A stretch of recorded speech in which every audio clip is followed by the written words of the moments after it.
going to see some fog around, particularly overnight, and it will be cooler in general as well. Enjoy your day. Bye-bye. We'll see a cold snap, which will quickly develop into a warm front. Boxed Boiler Repairs, sponsors of weather on GB News. You could be joining the Great British Giveaway list of winners with your chance to grab a fantastic £50,000 in tax-free cash. Hi, I'm Angela from Wigan and I won £30,000 with the Great British Giveaway. I'd say to people who want to enter or are wondering whether to enter to do it, it happens to people like me. For another chance to win, text cash to 63232. One entry costs £2 plus one standard network rate message. Or text bonus to 63232. 5 entries cost £5 plus one standard network rate message. Go to gbnews.com/win. Entries start from just £2. You can call 0903 681 3232. Calls cost £2 plus your network access charge. Or post your name and number to GB10 PO Box 8690 Derby DE1 9TT. UK only. Entrance must be 18 or over. Lines close at 6 p.m. on the 31st of January. Please check the closing time if listening or watching on demand. Good luck. GB News Breakfast. Every day from 6 a.m. TikTok chefs, Instagram chefs, that they put children off or young people off of cooking because it's so expertly done that they can't do it. No, my young lad, he's 17, he is amazing in the kitchen. Oh, he is. He's amazing in the kitchen. And he gets it all off TikTok. He comes down, he can put burgers, wraps, stews, curries, sauces, and the smells in the kitchen. I said, where'd you get these? Oh, just TikTok, I'm trying it out. And it's just amazing the things that he can conjure up. So for some people, it might be... it's an inspiration for him. So they're saying that it's intimidation. For my boy, it's an inspiration. They say it's entertainment. For my boy, it's an infomercial. I watch him doing his stuff. At that stage, I could do baked beans on toast and knock up a salad. That was it. But my boy can do all sorts of stuff. It makes it accessible as well, doesn't it? Because lots of people say, like, you need an education to be in the kitchen, or you need to go find yourself loads of cookbooks. But you don't. No. You go on your phone now. Well, I mean, like, all the spices, sesame oil. I mean, I'm amazed at the stuff that he does. So it's encouraging. All you just need is a kitchen well-stocked and have a go. And understand that failure is actually the route to learning. I mean, he's made mistakes, he's stuck stuff in the bin, but that young man, I am amazed at some of the stuff he does. I don't mind cooking at all. It's cleaning up that I have the problem with. Dawn, let's talk about sex. Can I just say there are things called restaurants, by the way? Just put that one. Oh, my hell, I don't even know where the kitchen is. OK. GB News, the People's Channel.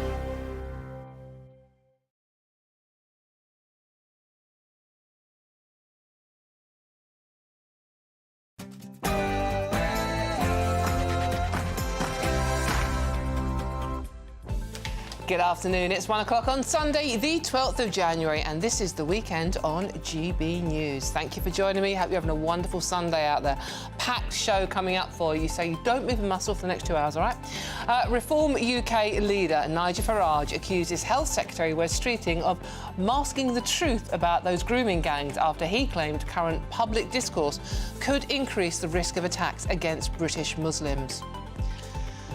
Then the BBC TV licence fee could be scrapped and replaced by funding from, general taxation.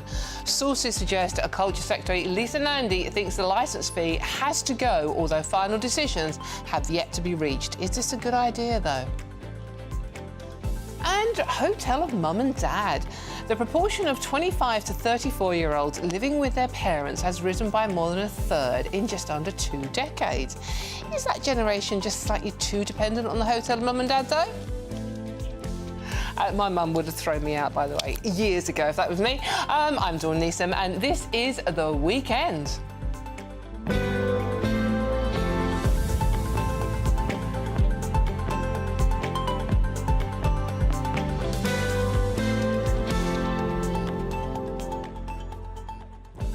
So welcome, it's Sunday afternoon. Well done, you made it to a Sunday afternoon. I hope you're nice and comfy, and I hope you're warm and cosy, because it's pretty nippy out there, isn't it?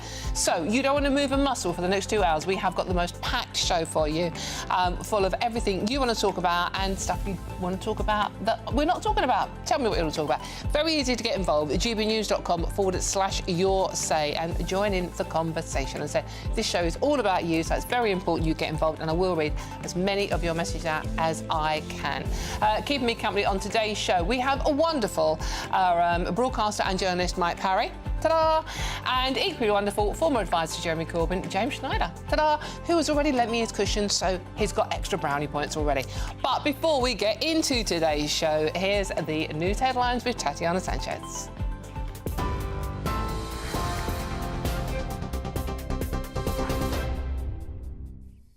Dawn, thank you. The top stories. Reform UK leader Nigel Farage has accused West Streeting of attempting to conceal the reality of the grooming gangs after he claimed the public discourse could risk vilifying certain communities.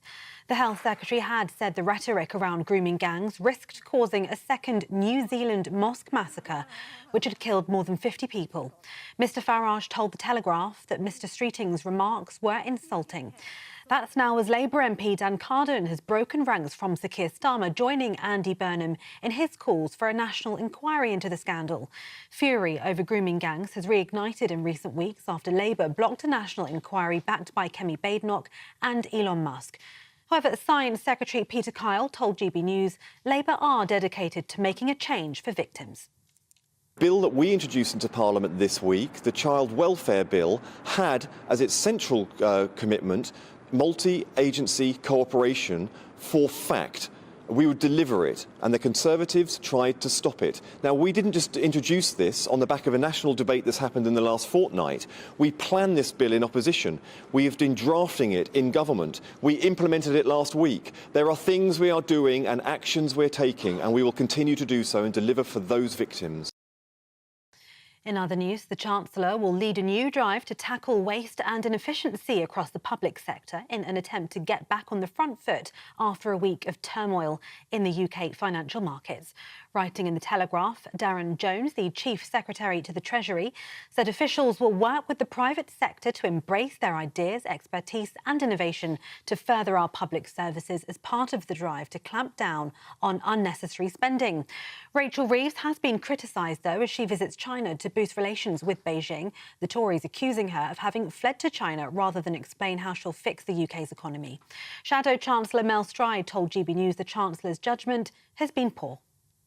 Should not be in China at the moment, talking to the Chinese in the way she is, saying that she's got this £120 million a year additional funding coming into the UK economy, given that the moves in the bond market recently, partly at least, substantially at least, because of the decisions that she's taken, is costing us an estimated £12 billion pounds a year. That's enough to fund 300,000 nurses, for example. So, no, I think her judgment has been very poor, and very poor judgment around the budget, which is why we are in that situation.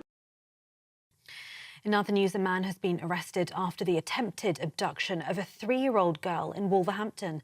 The 37-year-old man was arrested on suspicion of attempted kidnap yesterday after the incident, which happened in Leicester Street at around 5:15 on Thursday afternoon. That's according to West Midlands Police. The little girl was not injured during that incident. Elsewhere, a North Yorkshire police officer has died after she was struck by a lorry as she was helping at the scene of an earlier road incident. North Yorkshire Police Chief Constable Tim Forbes says she was off duty when she stopped to help those involved. PC Rosie Pryor was standing on the verge of the A19 at Bagsby near Thirsk with the driver and the passenger of one of the cars involved when the lorry collided with them yesterday morning. Ms Pryor and 41-year-old Ryan Welford from Knaresborough both died at the scene. The 65-year-old lorry driver was arrested on suspicion of causing death by dangerous driving and has been released under investigation. A teenage boy who was a passenger in Mr Welford's car is in a serious but stable condition in hospital. At least 16 people have been killed and thousands evacuated as fires rage on in California. More than 100,000 people are under evacuation orders. Police say they've arrested 2 people who posed as firefighters to loot homes. Officials say they'll crack down on robberies and those who overcharge for services for displaced people. Gusty winds are forecast for the coming days, potentially further fuelling those fires. And finally, train managers have launched the first of a series of 5 months of strikes on busy rail routes. There are currently picket lines outside stations, including London Euston, Liverpool and Edinburgh, in their walkout in a dispute over rest day working. Members of the RMT union at Avanti West Coast will strike every Sunday until the 25th of May. Regional organiser for the RMT, Kathy Mazur, spoke to GB News. 2021 they reduced all the rest days, and now they're looking for staff to work their rest days without any incentive.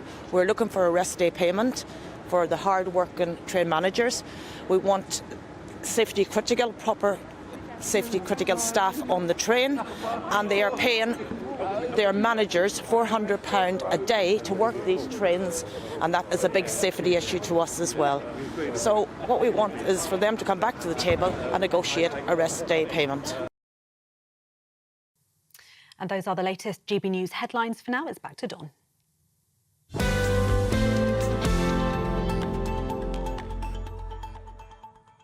Thank you very much, Tatiana, and thank you for joining me this afternoon. Really appreciate your company. Lots of you getting in touch, so hello to all our regular viewers and listeners. Good afternoon, a grumpy grandad indeed. Thank you for your message.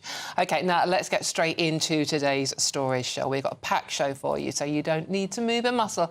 Maybe put the kettle on in between the breaks. Now, Nigel Farage has accused Wes Streeting of attempting to conceal the reality of the grooming gang scandal. This is after the Health Secretary claimed that irresponsible and coarse public discourse could lead to more atrocities against Muslims if entire communities were vilified. To discuss this further, I'm pleased to say I'm joined by a senior solicitor at Central Chambers Law, Mateb Aziz. Mateb, thank you very much for joining me this afternoon. Really appreciate your time, because many of our viewers are saying over the grooming gangs, rape gangs, whatever you want to call them, scandal, why aren't more Muslims talking out about this issue? Why do you think that is? Well, firstly, thank you, Dawn, for having me on your show. Now, the thing is, I must stress that the findings of the J report, which spanned over 8 years, identified that the most number of referrals were actually came from schools, secondly from children's homes, and thirdly from the church. Now, I just want to establish that first, but in terms of the Muslim community, every Muslim is just as horrified and appalled at what has happened and the way that these victims have been, damaged for life. And I can assure you that if there was anything more possible to do to prevent these abuses from happening, every Muslim would in fact do that. It's just that at the moment, as you know, the government hasn't actually implemented or taken action on the 20 recommendations of the J report.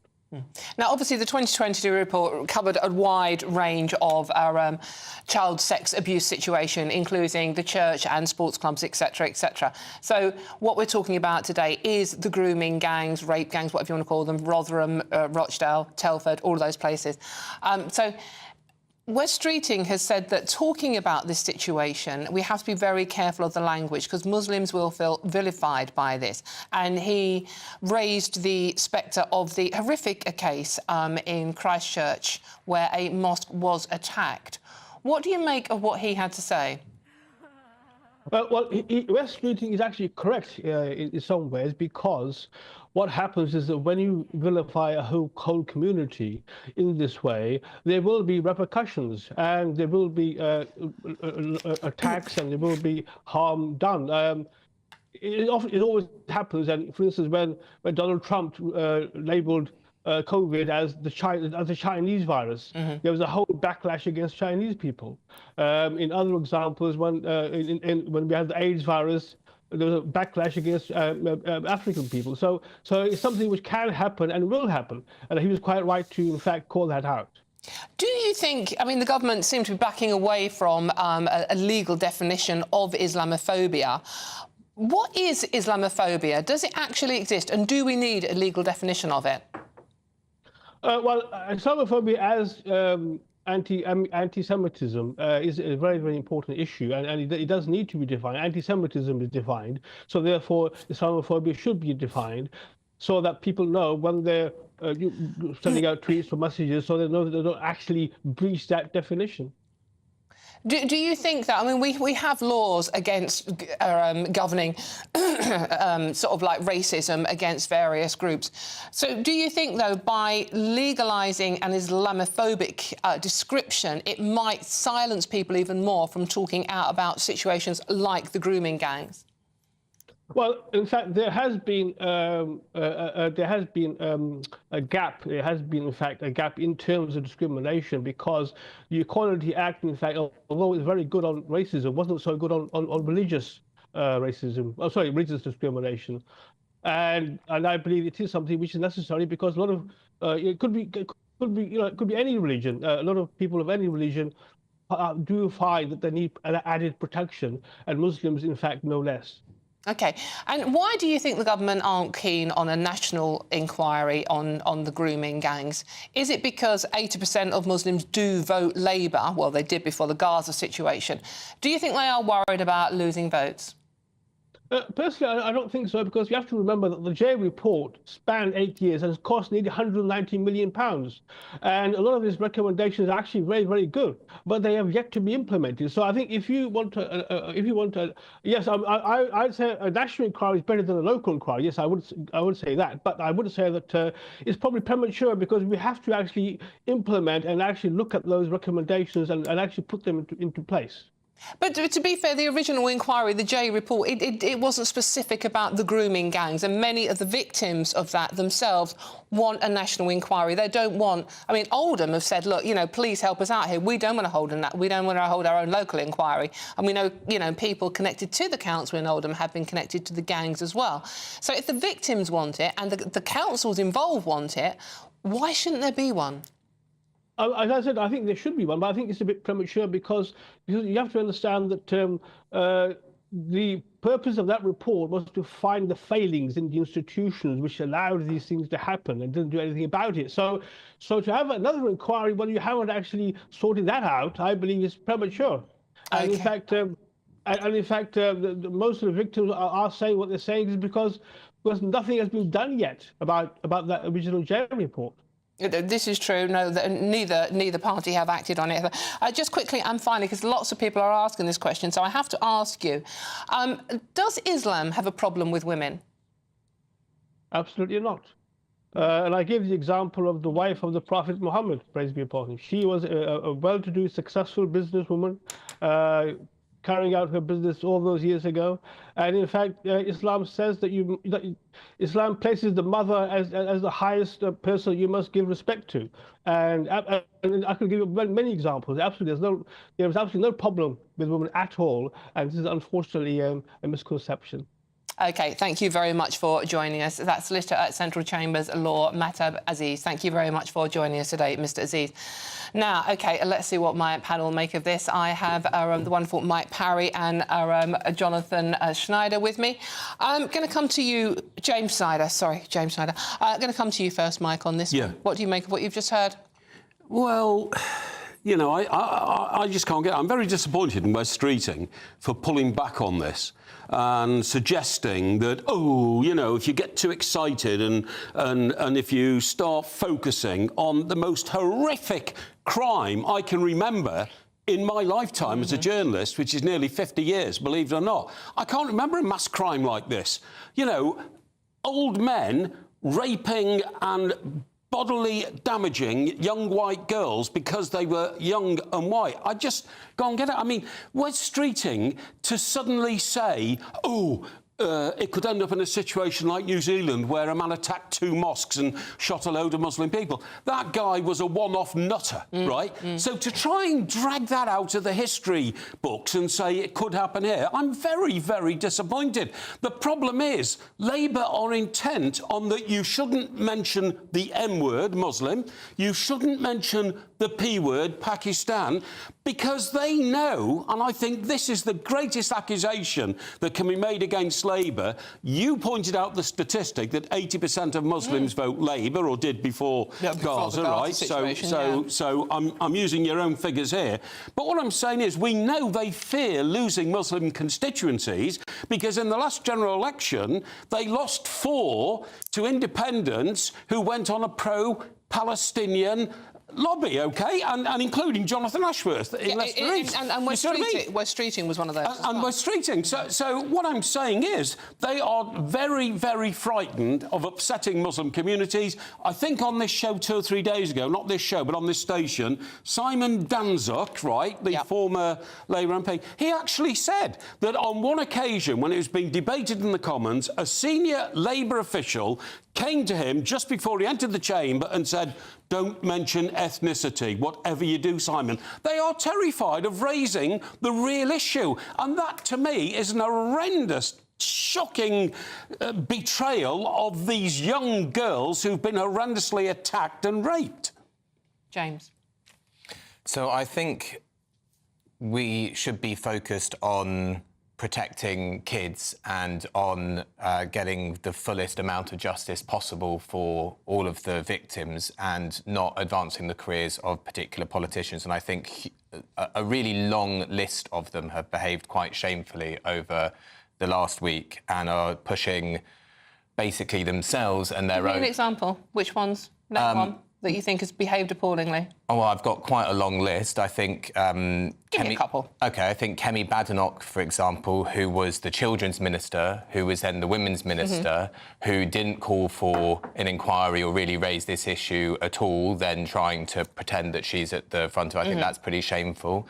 I think the Home Secretary, at the time where the J inquiry landed on the desk, that has a whole set of recommendations, which was Suella Braverman coming out and saying some nonsense about deporting foreign criminals, which you can do anyway if you're the Home Secretary.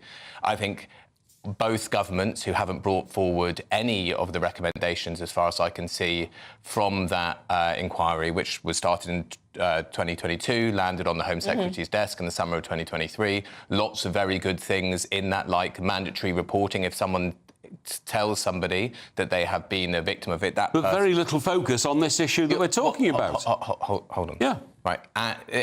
Within that report, there are lots of things that would very much help with this issue. The key one for me is setting up a child protection agency. And I think the child protection agency, which should have on it people like Jane Senior, whistleblower in the Rotherham case, and so on and so forth, people who know what they're talking about, not, because I have zero trust in them at all, the politicians who are currently trying to make hay for themselves. And to be honest, this...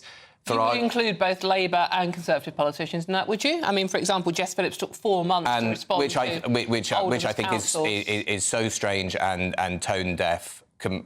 Totally. I also think this Farage attack on Streeting, again, is not dealing with the issue at hand. I mean, firstly, what Wes Streeting said, Farage's claim is that conceals reality.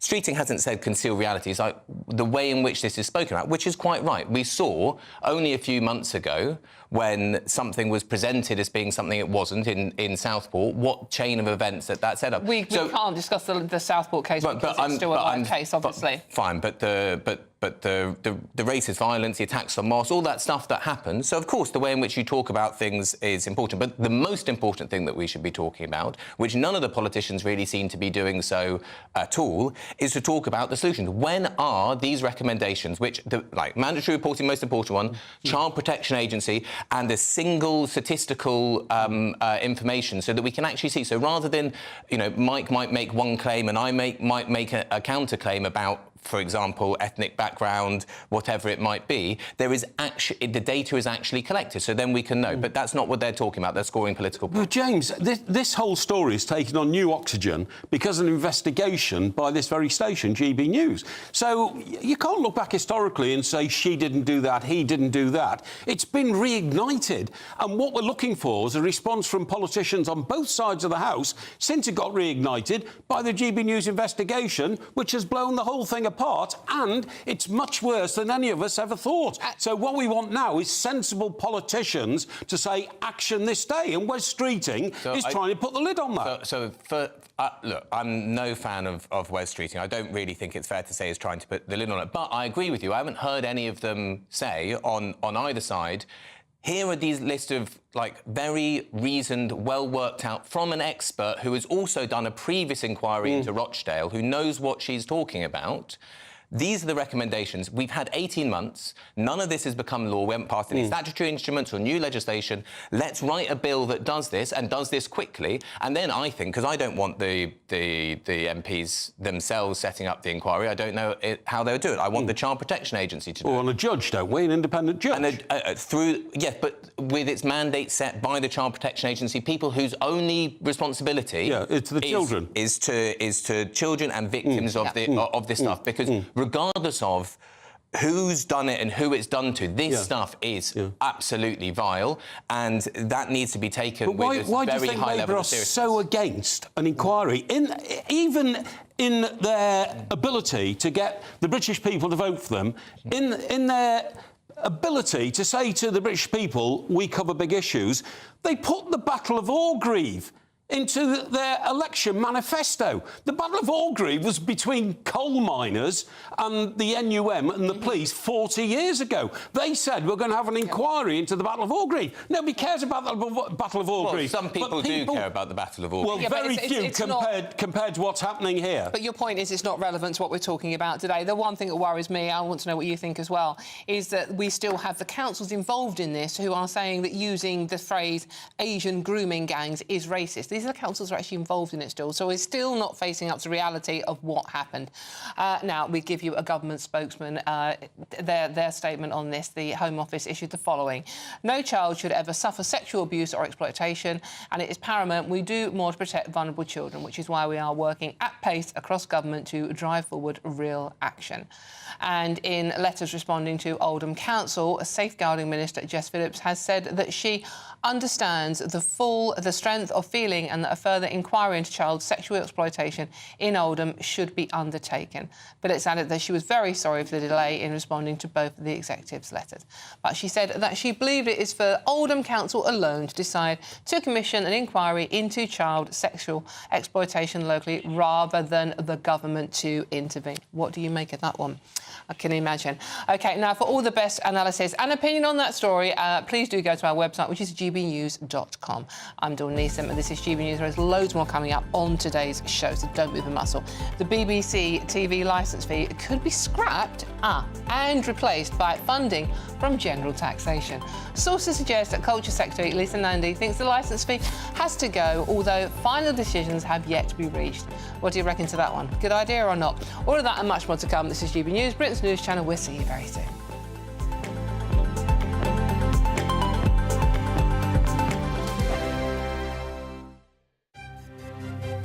GB News Breakfast, every day from 6 a.m.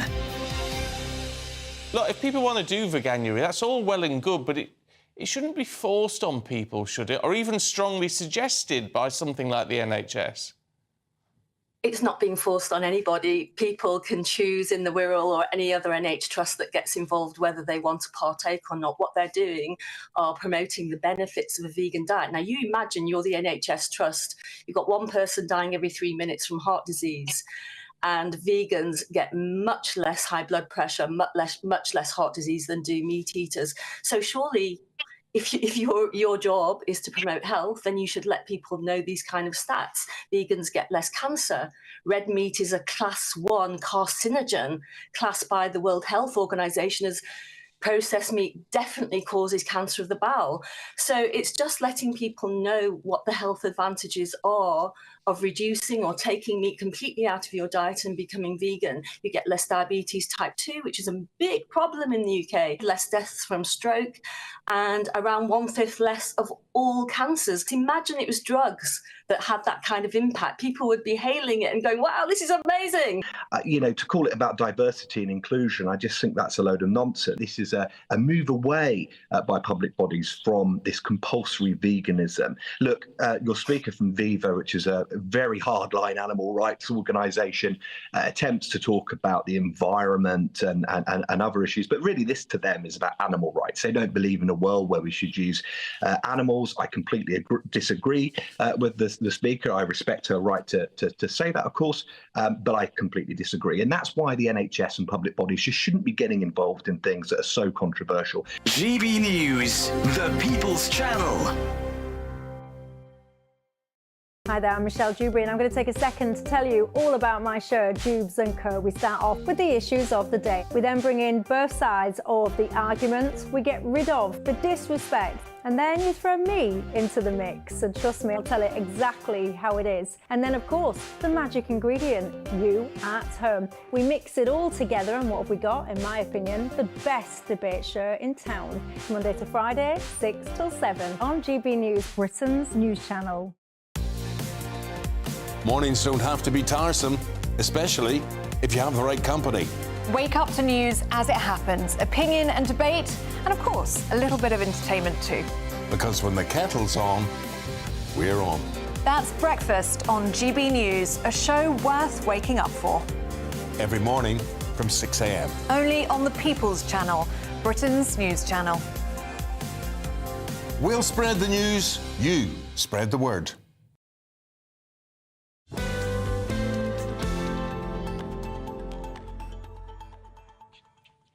Welcome back to the weekend with me, Dawn Neeson. Thank you very much for your company this afternoon. Now, could we soon be seeing the end of the BBC licence fee? According to reports, Culture Secretary Lisa Nandy is considering replacing the licence fee. Yay! Oh, with funding from general taxation at the end of the corporation's current charter in 2027. So could this harm the UK's national broadcaster, or is it a long overdue move? OK, now the BBC licence fee is always one that gets us going, isn't it? So, I mean, does Lisa Nandy have a point, James? I mean, get rid of the fee, include it in... She's not clear on the detail, but including it somehow in our general taxation. So, I mean, is she talking about the more you earn, the more you pay? I mean, no one knows how it's going to work, but... So it's not an announcement from the government. It's a briefing from someone who supposedly knows. So we've got to take it all with a bit of a pinch of salt. But there are two main elements in it. One is taking the licence fee into general taxation, which means, for me, it seems totally sensible, because all of that chasing people down, there's a whole... And it's expensive to have the whole apparatus of trying to catch people who aren't paying the licence fee. Well, you could just... I mean, that's a saving, because you don't have to do that anymore if it comes out of general taxation. So that bit seems sensible to me. There's another bit in the story, which we don't know whether it's true or not, but if there is some movement in that way, it would be good, which is to reduce the government's influence over the BBC. Because I think what we want in our media is it to be not controlled by billionaires, corporations and the government. And, of course, most of our media is controlled in some way by billionaires, corporations and the government, and that's a real problem. The BBC, through the charter renewal process, the government can put influence on it, and the government appoints executives to oversee the BBC. The last government, Boris Johnson particularly, appointed people who had been the former number 10 director of comms for Theresa May, a Conservative. It was all a bit cronyism and mates rates, wasn't it? There's all of the stuff, and that's not something that only happened under Boris Johnson or only happened under the last Tory government. That also happened under the previous New Labour government. It also happened under Thatcher and Major. This is a consistent problem. And so I think if we were to end the charter renewal process, put the BBC on a different statutory footing, and then remove the appointments from the government, and instead had some would come from elected by the journalists, perhaps some could come by some election from the public, maybe a representative of the trade union or something. You could have maybe one government person on a board of 12 or something. Then that would guarantee the independence of the BBC and would be a good place to start. I think there's a lot more we could do with the BBC as an institution. I mean, take iPlayer. iPlayer, the stuff comes down after a few weeks. Well, there's no reason why it should, other than the fact it's in an Ofcom regulation. I think everything that the public has paid for, TV, film, but also theatre, art, museum pieces, whatever we have that's digital, that should all be there because we paid for it. It's interesting you mention iPlayer because the problem is younger viewers are not watching the BBC, and the licence fee, by the way, people, goes up to £174.50 in April. Looking forward to that one. And YouGov polls suggest that people would narrowly prefer to pay for the BBC through a subscription rather than tax. Of course they would. If you take it into general tax, then you're taking away the last freedom from the viewer. Because at the moment, although it's still against the law not to pay your BBC licence fee, that is being reviewed and it might not be against the law, but at least you can say, I don't like what's on the BBC, I'm not paying my licence fee. If it goes to the general taxation, what are you supposed to do? Write to Downing Street and say, I want £174 back because I don't watch the BBC. It's an absolute outrage. Look, I think the BBC is a magnificent institution. There are parts of it which are fantastic, brilliant drama and all that, but they do have a problem with their output of news. Many senior people at the BBC have admitted we do drift to the centre-left, and even further than that, because that's the way we are. No, they've admitted it. I'm not making this up, Jane. They definitely don't go to the left. You must know. You must know this. They do. They've admitted that we are centrist left at best, right? And I've seen those quotes from status quo. They have a status quo bias. But what I'm saying is, BBC needs self-belief. And if they've got self-belief, they should then say, we're cutting all the string from public funding, we're going to put ourselves out there, if you like us, pay for us through subscription, we are a mighty organisation and we won't let you down. Why can't they do that? Why can't they do that? I think we can do... I think we can do much better than that because it can be ours, and we can make this. What do you mean ours? What do you mean ours? As in publicly owned, not controlled by the government, by the people. Why do you want it publicly owned? Why can't it just be independent? Because through that we could have, like, you're upset about some aspects of commissioning, you should be able to then have input into it through that organisation. If it's a private organisation, there's no way you could have any input. Right now we have a problem, which is that it's publicly owned, but too influenced by the government, and we as the viewers and as the public don't have enough say. I think we could have a different model, not just private, not just the current. OK, people, so you've got James Schneider and Mike Parry running your BBC for you. What do you reckon to that one? It might kick off, I don't know. Used to, I think you can pretty much agree on it. I'm leaving the last comment on that one for now, though, to Gerald. Good afternoon, Gerald, who says, I do not want to pay for the BBC. End of this conversation. Well, you can find a word on that one then. I'm Dawn Neeson. This is GB News, and there's plenty more coming up on today's show. But first, let's get the news with Tatiana.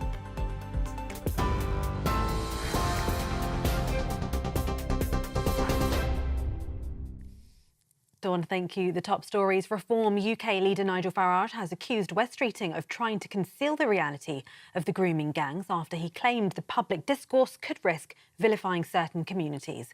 The Health Secretary says the rhetoric around grooming gangs risked causing a second New Zealand mosque massacre, which killed more than 50 people. Mr Farage told The Telegraph that Mr Streeting's remarks were insulting. That's now as Labour MP Dan Carden has broken ranks from Sir Keir Starmer, joining Andy Burnham in his calls for a national inquiry into the scandal. Fury over grooming gangs has reignited in recent weeks after Labour blocked a national inquiry backed by Kemi Badenoch and Elon Musk. However, Science Secretary Peter Carl told GB News Labour are dedicated to making a change for victims. Bill that we introduced into Parliament this week, the Child Welfare Bill, had as its central commitment multi-agency cooperation for fact. We would deliver it, and the Conservatives tried to stop it. Now, we didn't just introduce this on the back of a national debate that's happened in the last fortnight. We planned this bill in opposition. We have been drafting it in government. We implemented it last week. There are things we are doing and actions we're taking, and we will continue to do so and deliver for those victims. The Chancellor will lead a new drive to tackle waste and inefficiency across the public sector in an attempt to get back on the front foot after a week of turmoil in financial markets. Writing in The Telegraph, Darren Jones, the Chief Secretary to the Treasury, said officials will work with the private sector to embrace their ideas, expertise and innovation to further our public services as part of the drive to clamp down on unnecessary spending. Rachel Reeves has been criticised, though, as she visits China at the moment to boost relations with Beijing. The Tories accusing her of having fled to China rather than explain how she'll fix the UK's economy. Shadow Chancellor Mel Stride told GB News the Chancellor's judgment has been very poor.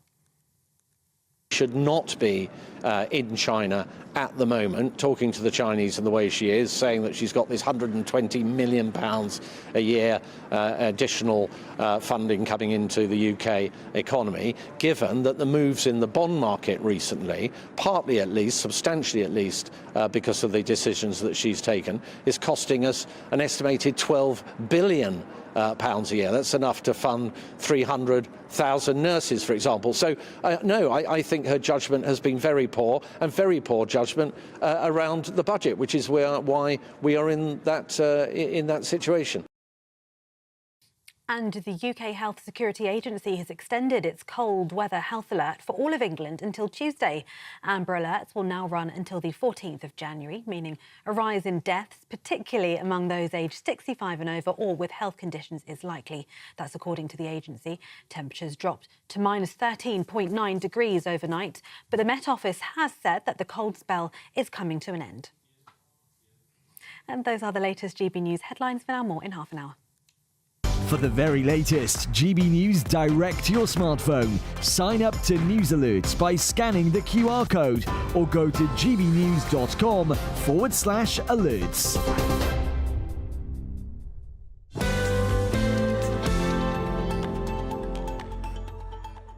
Wake it up. Thank you very much, Tatiana. Now, remember, this show is all about you, so let me know your thoughts on all the stories we're discussing today or anything you want to chat about this Sunday afternoon. It's very simple to get involved. Just visit gbnews.com/yoursay and join the conversation. Now, we do have an incredibly packed show for you, but I will try and read as many of your comments out as possible. The Mirror are reporting today that Nigel Farage earns more than any other MP from outside jobs, banking a whopping £571,585 from side hustles, as Mirror call it. But do you think he should be more focused on his constituents? All of that and much more to come. I'm Dawn Neeson, and this is GB News, Britain's news channel. We'll see you soon.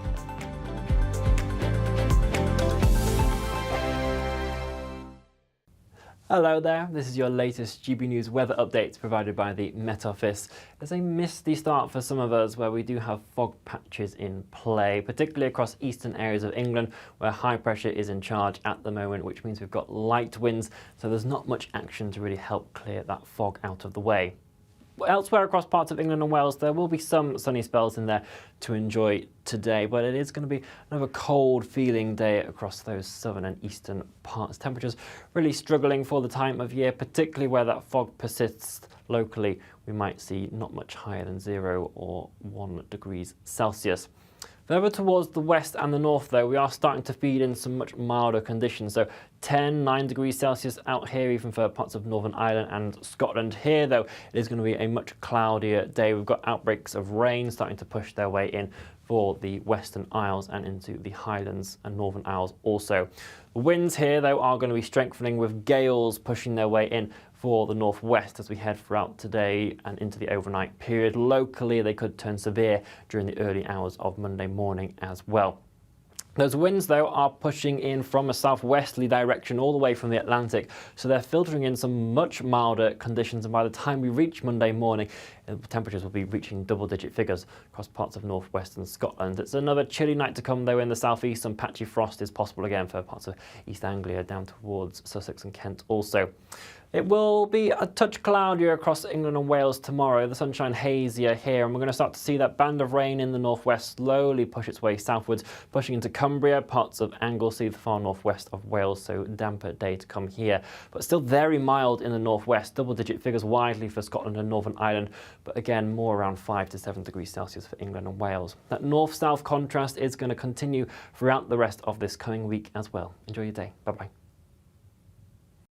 It's Patrick Christie's Tonight, and here we do things differently. It's explaining the absolute madness of this, doesn't it? It's explosive. I mean, this is very good. It's lively. 850. Your government sat there, Sean, and it did nothing. It's controversial. And the Middle East has been in turmoil since before I was born. It's everything you need to kickstart your evening. Everyone's had their Weetabix tonight. I love to see it. That's Patrick Christie's Tonight, weeknights from 9 p.m.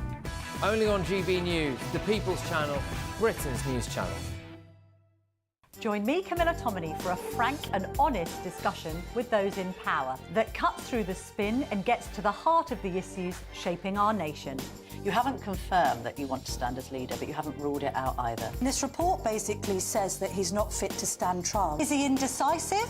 Incompetent? I deliver the dose of reality Westminster needs. That's the Camilla Tominey Show at 9:30 every Sunday on GB News. The People's Channel, Britain's news channel.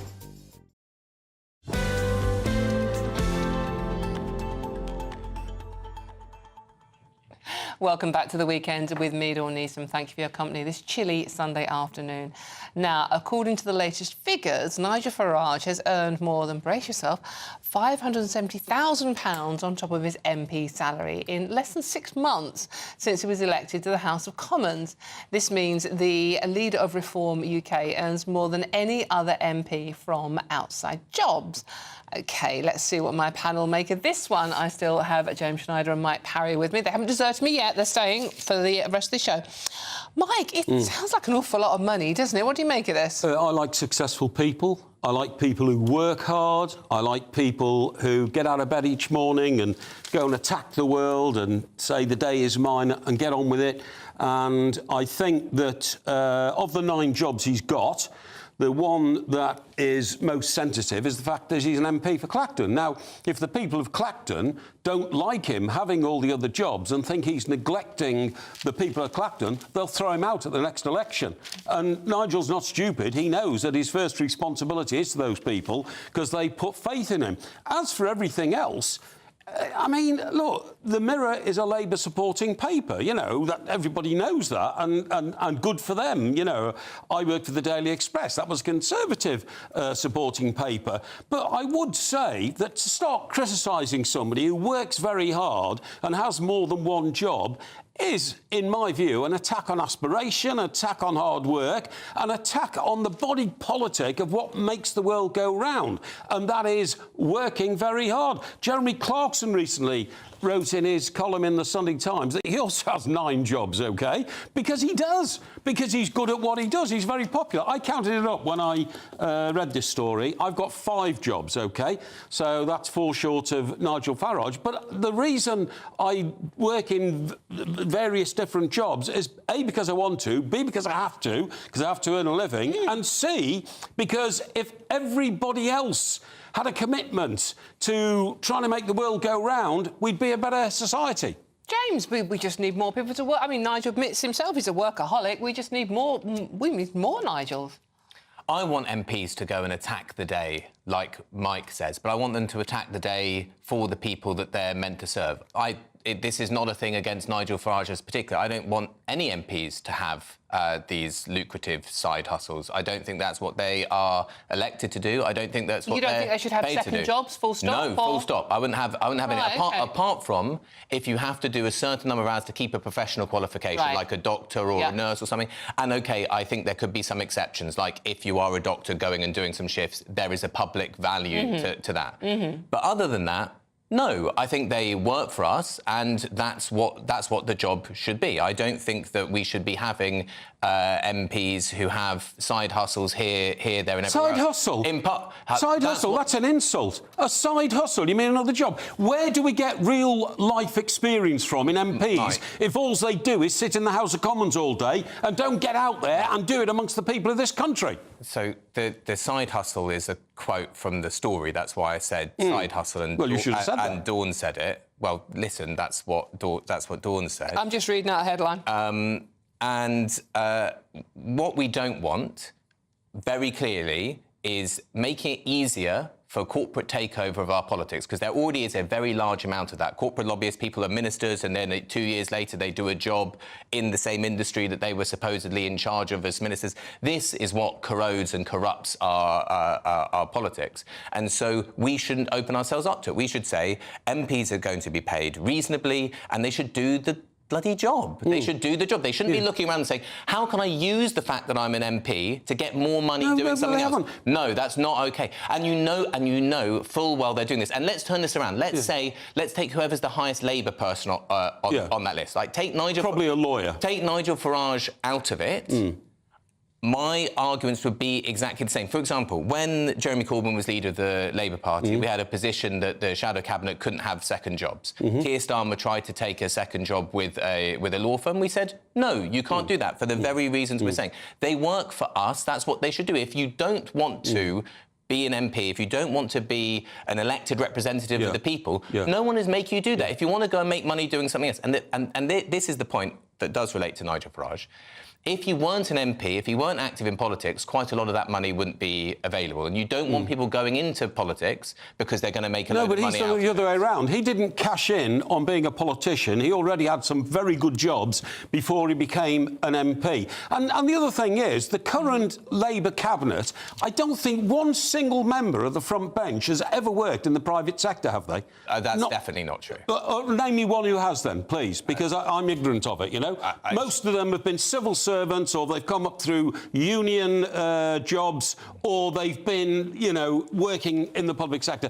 I don't think any of them have worked in the private sector, and that's bad for the country. If they don't know what's happening out there in the real world, where people get up at 6 o'clock in the morning to run their own businesses and then have to deal with the travails of imposed taxes, they're out of touch. So we should have more people with real-life experience in politics. I agree. And not having MPs who are going into it for, you know, as a career, because you can make it a career. If you can go in, you can be an MP, you don't have to work very hard as the MP, you then make loads of money with directorships and like things, Tony Blair, things. for instance. Yes, I'm opposed to all of that. Exactly. And I'm opposed to, even more than this, the people who were ministers, like, take Alan Milburn, who was Health Secretary, coming afterwards and having a consultancy in order for private health. Or go into the defence business if you're a defence secretary. This stuff opens us up to corruption, and that is the biggest corrosive element in our doing politics. a brilliant job here, and as Chris says, Nigel will at least be paying his fair share of income tax. Thank you very much for that. And I'm Dawn Neeson. This is GB News. Loads more coming up. The proportion of 25 to 34-year-olds living with their mum and dad has risen by more than a third in just under 2 decades. Is that generation too dependent on the hotel of mum and dad, though? Are they a little bit lazy? All of that and much more to come. This is GB News, Britain's news channel. Don't go too far. We'll see you soon.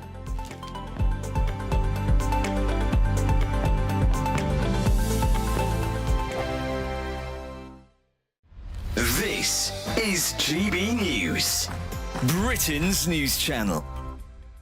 We were talking earlier about the issue of Siri listening to you. Well, it's not just your own conversations being sort of harvested for data, but it's a problem with AI. So what seems to have happened yesterday is that Apple issued a alert saying that Luke Littler had won the darts before he had. I mean, imagine what would, you know, if he then gone on to lose, you know, how that would have looked. I mean, obviously, because he went on to win, at least they got the story right, but before it had happened. So what it seems to happen is that the AI farms existing stories, and what it has done, that's the alert. We can see the alert there now, and it also claiming that Brazilian tennis player Rafael Nadal had come out as gay, when actually a different Brazilian tennis player was actually mentioned in the original story. So what it does is you see that it's branded as BBC Sport. What the Apple AI system does is it farms alerts that it thinks people are getting from the source, and then summarises them into one. That's going to be my question. Into one alert. It looks to me like you would assume, OK, the BBC are reporting this. Absolutely. So the BBC News might be saying something else. So it could happen to any news organisation. This has highlighted a massive issue. I mean, having editorial judgment and quality control, because if this is going on, it's just contributing to the flow of misinformation. And we know that this is a problem on social media, people reporting false things. But if it seems to come from trusted news sources, that is a massive issue in credibility. I mean, if you had something like Reuters, who's a big news provider, doing this, you could hold people accountable, you could make changes, but when it's the AI doing it, I mean, what do? You know, you're going to have to reprogram it in some way. And if you just lost control, if you're a news source, you've lost control of what goes out, because it basically farms it, puts your logo on it, and sends it out, even when it's nonsense. GB News, the People's Channel. This is Britain's Newsroom, where your voice matters. It's just astonishing. With expert analysis and honest opinion, we don't just keep you informed. We bring you unique perspectives you won't see anywhere else. Can't argue with any of that. When the news happens, it happens here. On Britain's Newsroom, weekdays from 9:30 a.m. Only on GB News.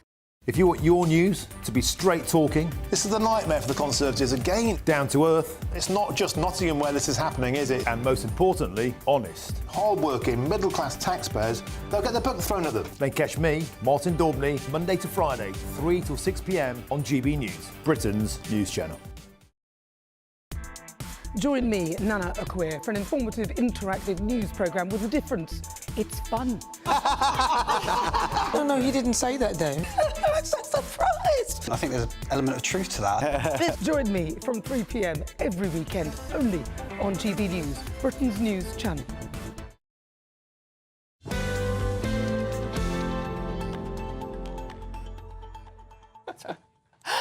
Welcome back to the weekend with me, Dawn Neeson. Thank you for your company this afternoon. And now, the proportion of 25 to 34-year-olds living with their parents has risen by more than a third in just under 2 decades, according to the Institute of Fiscal Studies. Men, no surprise here, girls, are more likely to still be living at home than women, and those with lower incomes are also more likely to stay at home because of rising rents and house prices, etc. So we're asking whether it's time to kick kids out of the house rather than having them use the hotel of mum and dad. OK. James, as the youngest person in the room, by only a short way, I'm going to come to you first on this one. What's going on here?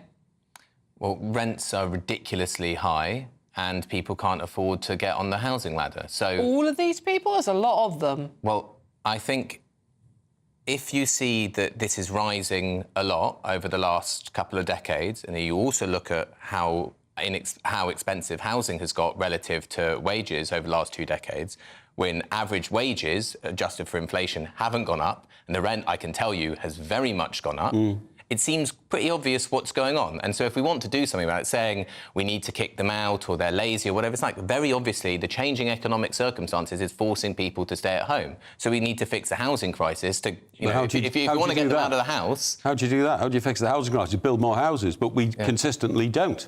And most importantly, build more social houses and to control rises in rent. Those are the 2 things that we need to do. You can't control rises in rents. Well, you can. You can't because of the market, supply and demand, you know. You can legislate for it. But there are as we have had in history at a whole number of different times. For example, rent controls could just mean they can't rise in above inflation. OK, we don't go too much down the rabbit hole. That is the reason why it's happening. There hasn't been some strange thing that's happened in the brains of young people. No, it has. When I bought my first house when I was 25... How much did it cost? £20,000. And how much did you earn at the time? 12,000. Right, amazing. So I literally bought it for less than twice my salary. Yeah, incredible. I think it's now about 9 times salary. Oh, a lot more than that. That you need to get a house. So I feel very, very sorry for these young people. I can't imagine the horror of waking up at 35 years of age in the spare bedroom in your mum and dad's house. It takes away all your dignity, takes away your freedom, and we've got to do something about it. But young people have got to get going and make themselves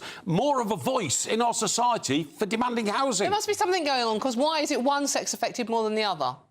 Why is it one sex affected more than the other? I don't quite understand that, because I couldn't wait to get out of the house, because obviously I didn't want my mum and dad to be, you know, dictating how I lived my life and, you know, who I met and who I wanted to bring home and how much drink I wanted to take until 3 in the morning, you know? So I was determined to get out from the very start, and I did. And I would just say young people are the same as you were. Yeah. I was the same as you, but there's the opportunities. If you can buy a house for less than twice your income... Exactly. OK. Happy days. Exactly. Let's have that world again. We have to go on that one. Thanks very much, gentlemen. OK, we are coming back after this very short break, but first it's just time for the weather, which is very important today. It's very cold, isn't it? Here are the details with Jonathan.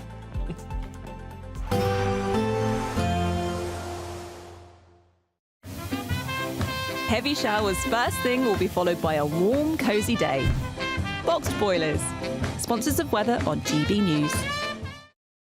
Hello there, very good afternoon to you. This is your latest GB News weather updates provided by the Met Office. After being in control of our weather for a good few days now, high pressure is slowly losing its grip across the UK. It's going to be sinking more towards the southeast, whereas in the northwest we've got low pressure starting to bring frontal systems in. So already starting to see some outbreaks of rain for the far northwest of Scotland, some drizzly outbreaks across Northern Ireland as well this evening. Winds here are also going to be strengthening, very gusty around coastal areas, with gales locally severe into the early hours of Monday morning. Some heavier pulses of rain from the far northwest as well towards dawn. one.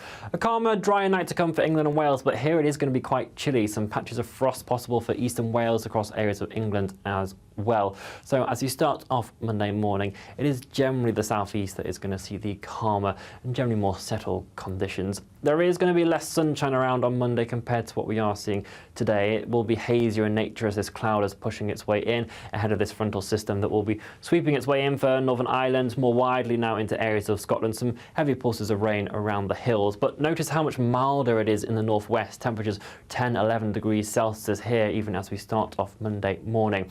All due to those winds that are feeding in that southwesterly theme. Again, they are going to be very gusty here right throughout the day. That rain will eventually slip its way into parts of Cumbria, the far northwest of Wales, also turning damper into the afternoon.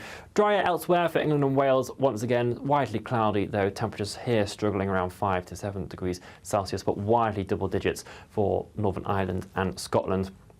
This north to south contrast is going to continue throughout a good portion of the forthcoming week. Northern areas will be milder, but also generally windier, more chances of seeing some rain around at times also.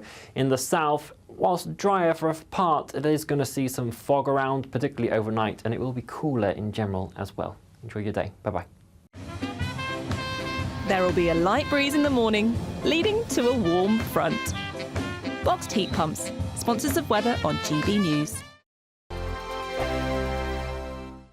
Don't miss your chance to win our biggest cash prize ever, an incredible £50,000. That's tax-free cash to spend on anything you like this year. What would you spend it on? £50,000 could buy those treats you've always dreamed of having. And just one entry into the Great British Giveaway really could make £50,000 cash all yours. For another chance to win, text cash to 63232. One entry costs £2 plus one standard network rate message. Or text bonus to 63232. 5 entries cost £5 plus one standard network rate message. Go to gbnews.com/win. Entries start from just £2. You can call 0903 681 3232. Calls cost £2 plus your network access charge. Or post your name and number to GB10 PO Box 8690 Derby DE1 9TT. UK only. Entrance must be 18 or over. Lines close at 6 p.m. on the 31st of January. Please check the closing time if listening or watching on demand. Good luck. This is GB News, Britain's news channel.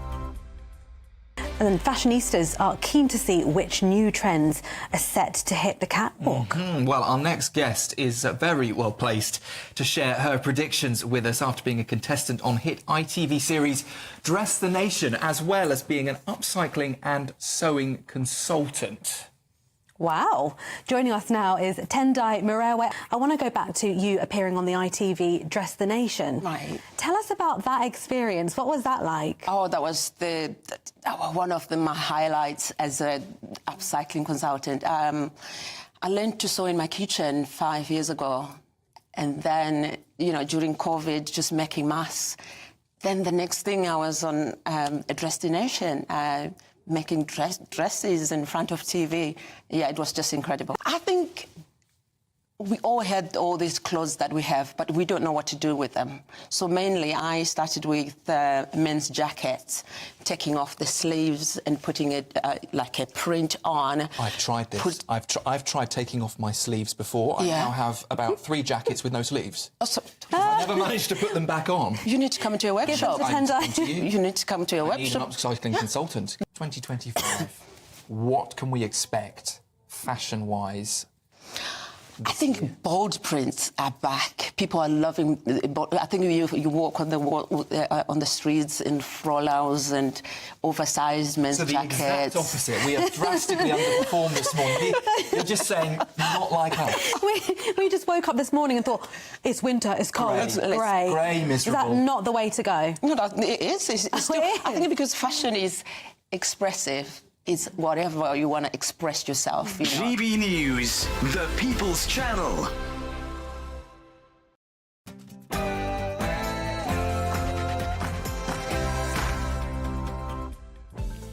Good afternoon. It's 2 o'clock on Sunday, the 12th of January. Thank you very much for your company this afternoon.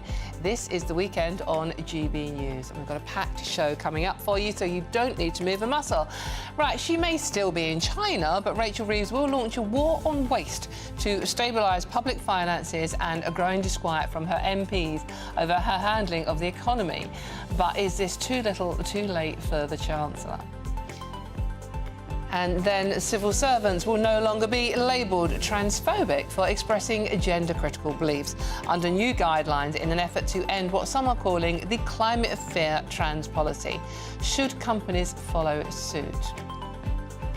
And fears of widespread fraud spread as figures reveal the lowest level of face-to-face assessments since the pandemic, as 9 in 10 disability benefit checks are carried out remotely. This is a dream for scroungers and fraudsters, though. I'm Dawn Neeson, and this is The Weekend.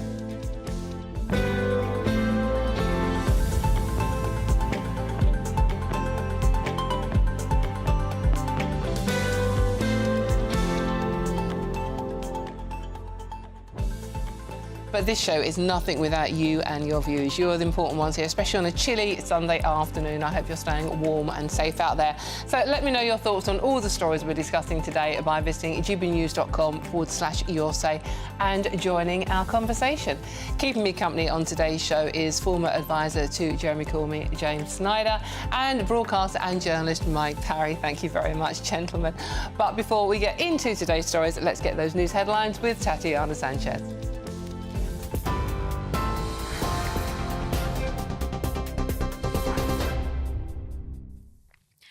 Dawn, thank you very much and good afternoon. We start with some breaking news. A man has been arrested on suspicion of attempted murder after a woman believed to be a hospital nurse was seriously injured after being stabbed in Royal Oldham Hospital's Accident and Emergency Department. It's believed a member of the public attacked a member of staff at that hospital with a bladed article or sharp instrument, which was not a knife. That's according to police. The woman, who's in her 50s, suffered serious injuries and remains in hospital for treatment. Her injuries are believed to be life-changing. A 37-year-old man was arrested at the scene on suspicion of attempted murder. More on this breaking story as soon as we get it into the newsroom. Elsewhere, Reform UK leader Nigel Farage has accused the Health Secretary of attempting to conceal the reality of the grooming gangs after he claimed the public discourse could risk vilifying certain communities. Wes Streeting had said the rhetoric around grooming gangs risked causing a second New Zealand mosque massacre, which had killed more than 50 people. Mr Farage told The Telegraph that Mr Streeting's remarks were insulting. That's now as Labour MP Dan Carden has broken ranks from the Prime Minister, joining Andy Burnham in his calls for a national inquiry into the scandal.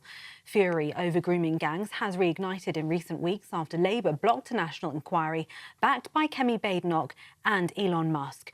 Science Secretary Peter Kyle told GB News Labour are dedicated to making a change for victims. Bill that we introduced into Parliament this week, the Child Welfare Bill, had as its central commitment multi-agency cooperation for fact. We would deliver it, and the Conservatives tried to stop it. Now, we didn't just introduce this on the back of a national debate that's happened in the last fortnight. We planned this bill in opposition. We have been drafting it in government. We implemented it last week. There are things we are doing and actions we're taking, and we will continue to do so and deliver for those victims. In other news, the Chancellor will lead a new drive to tackle waste and inefficiency across the public sector in an attempt to get back on the front foot after a week of turmoil in financial markets. Writing in The Telegraph, Darren Jones, the Chief Secretary to the Treasury, said officials will work with the private sector to embrace their ideas, expertise and innovation to further our public services as part of the drive to clamp down on unnecessary spending. Rachel Reeves has been criticised, though, as she visits China to boost relations with Beijing. The Tories accusing her of having fled to China rather than explain how she'll fix the UK's economy. Shadow Chancellor Mel Stride told GB News the Chancellor's judgment has been poor. should not be in China at the moment, talking to the Chinese in the way she is, saying that she's got this £120 million a year additional funding coming into the UK economy, given that the moves in the bond market recently, partly at least, substantially at least, because of the decisions that she's taken, is costing us an estimated £12 billion pounds a year. That's enough to fund 300,000 nurses, for example. So, no, I think her judgment has been very poor, and very poor judgment around the budget, which is why we are in that situation. An off-duty policewoman who was killed by a lorry as she helped at the scene of a crash epitomises the very best of British policing, a senior officer has said. PC Rosie Pryor was standing on the verge of the A19 at Bagby near Thirsk with the driver and passenger of one of the cars involved when the lorry collided with them yesterday morning. Ms Pryor and 41-year-old Ryan Welford from Knaresborough both died at the scene. The 65-year-old lorry driver was arrested on suspicion of causing death by dangerous driving and has been released for now under investigation. A teenage boy who was a passenger in Mr Welford's car is in a serious but stable condition in hospital. And at least 16 people have been killed and thousands evacuated as fires rage on in California. More than 100,000 people are under evacuation orders. Police say they've arrested 2 people who posed as firefighters to loot homes. Officials say they'll crack down on robberies and those who overcharge for services for displaced people. Gusty winds are forecast for the coming days, potentially further fuelling those fires. Those are the latest GB News headlines for now. I'm Tatiana Sanchez. Now it's back to Dawn.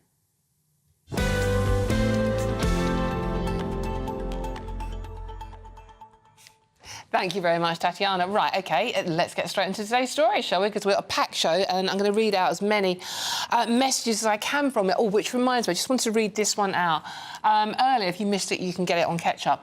We were talking about Nigel Farage and his 9 jobs. That's not quite 9 jobs, but Tom got in touch and said, I think I'd prefer to follow the example of someone who is extremely successful from hard work rather than a career politician with a deluded ideology and no experience of real life who takes freebies whilst telling everyone else they are far right.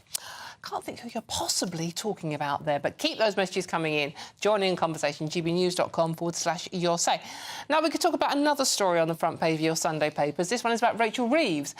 She is launching a war on waste to stabilise public finances and a growing disquiet from her MPs over her handling of the economy, which has crashed this week. In an attempt to get back on the front foot after a week of turmoil in the financial markets, the Chancellor will lead a major new drive to tackle waste and inefficiency across the public sector, which will leave no stone unturned. Her words, not mine. So let's see what my panel make of this one. Mike, this is the front page of the Telegraph today. Yeah. Reeves to wage war on waste as Labour critics circle. She is getting a lot of criticism, to be fair. Not that she can hear it, she's in China still. What do you make of this? Is this just another word soup? No, it just makes me laugh. I mean, I just laugh. And by the way, not just Labour governments, Tory governments, politicians waste money hand over fist. The MOD wastes about £1 billion a year in ordering equipment that doesn't work and other such projects. The NHS is now completely out of control. Middle managers have had a 69% pay rise over the last decade and nobody still quite knows what they're doing. But the main reason I laugh is that this was actually, although it's the Telegraph front page has said this is Reeves's idea, Rachel Reeves or the Chancellor, it's actually been proposed by a guy called Darren Jones, who's the Chief Secretary to the Treasury. Yes. And he's written a piece inside the paper explaining how they're going to do it. What he doesn't explain is how are they going to get this past the public sector unions? Because, for instance, even the Tories realised it was going to be almost impossible to sack 66,000 civil servants who'd been taken on largely in the aftermath of COVID because of all the problems that we had, you know, with the paperwork and getting society back on its feet. They didn't think they were going to be able to do it. So when Labour came in, I think they've said, well, we're dropping that idea now. We won't be getting rid of these 66,000 civil servants. You can't do it because the whole of the public sector is run by unions, and unions fund Labour. So I'm sorry, it's pie in the sky. I must get Darren Jones, as the Chief Secretary of Treasury, have just pointed out. What he actually says is they're going to set up, right, get this, people, challenge panels. Panels. Made up of external experts, and they are going to be set up across every department to bring a fresh perspective on whether every penny spent is necessary. Well, I mean, it's never happened in any government, Labour or Tory. We've been down this exact road before. This is basically a continuation of the policy from the 2010 government and austerity. And exactly as Mike says, it spawns more middle managers and less frontline services. There's a challenge panel. Yes, right. And it's never saying, oh, well, we're going to go and ask the nurses or the care home workers, whoever's actually delivering the actual stuff that we need, what would be improvements, what would make things more efficient, how could they deliver services better. And, you know, all of this is a government that doesn't have a strategy, that's trying to survive day by day, pretty much, and trying to cut its cloth in different ways. But Mike mentioned the MOD equipment costs. That's one thing. I think, actually, the only area where I have seen them do something that would bring down overall costs, that's what you want, is strategy, is what are the investments that you can make now that will reduce costs in the future? And the only one they've made is they brought armed forces housing back into the public sector, so we're not paying private sector rent for them. That's sensible. But all the other things we're seeing, OK, well, they're going to trim a bit off here and trim a bit off there, and then build up future costs. We're going to have PFI 2.0 with selling off our infrastructure, and they say it's investment. It's not investment, so that we'll pay a higher interest than we would pay just ourselves. More borrowing, more and more borrowing. That's all it is. At a higher rate than we would on government. It's utter nonsense, because any government will never give up the money they have because they know they can't. Once those costs are in place, they're in place, and you simply can't get rid of them. You're absolutely right about austerity. After 2010, that worked, and it only got through because of the coalition government were able to forge a deal together. But it just can't possibly happen under this government. My point about austerity is that it didn't work in that... I thought it did, actually. Well, it definitely didn't work because it came in 14 and a half years ago. People's living standards are lower, and public services are worse. Yeah, but the country was going bankrupt. Wait. And our debt is no lower, right? None of the things it was meant to do worked, and it was based on a mistake in a spreadsheet, right? The whole logic about it was based on a mistake in a spreadsheet in an academic paper. We need to have an entirely different strategy which doesn't think that we can cut our way to growth. That doesn't mean that there aren't areas where there is waste. But areas where there is waste, we should have a strategy for how we can bring down. Let's take, for example, the housing benefit bill. Why is that very high? That's very high because rents are very high and it's paying out to private landlords at market rents. A strategy to bring that down would say, how could we invest in housing that would reduce that over the course of years? Then you can point to the markets and say, in 10 years' time, this particular line item is going to be reduced through this investment at this point. But they aren't doing any of that. But Cameron and Osborne did bring down government spending. We were going off a cliff. Gordon Brown ended up as Prime Minister and nearly bankrupt the country. So the austerity in 2020 did bring government spending down. Well, it was a ruthless plan which couldn't possibly be put into place today. If Rachel Reeves was here, she would say that cuts have to be made. We have to raise the taxes, etc. that we've done because we do have a financial black hole that was left by the Conservative Party. That's very debatable, isn't it? Well, but where we are at the moment is £1 in every 4 of the 40 billion in tax raise. It's going to pay off debt. It's paying off debt. Yeah, exactly. It's a complete and utter fiasco, the whole thing. She's handled it, in my view, so badly since she became Chancellor 6 months ago. We are now a basket case. Do you know that the international bond markets now charge more to lend money to the United Kingdom than they do to Greece? And Greece is traditionally, in our minds, a basket case. Yeah, OK. Just quickly, gentlemen, one-word answers. Is Rachel Reeves facing the sack? Not yet. Not yet. Sorry, that's 2 words. Not yet. Not yet. She should be.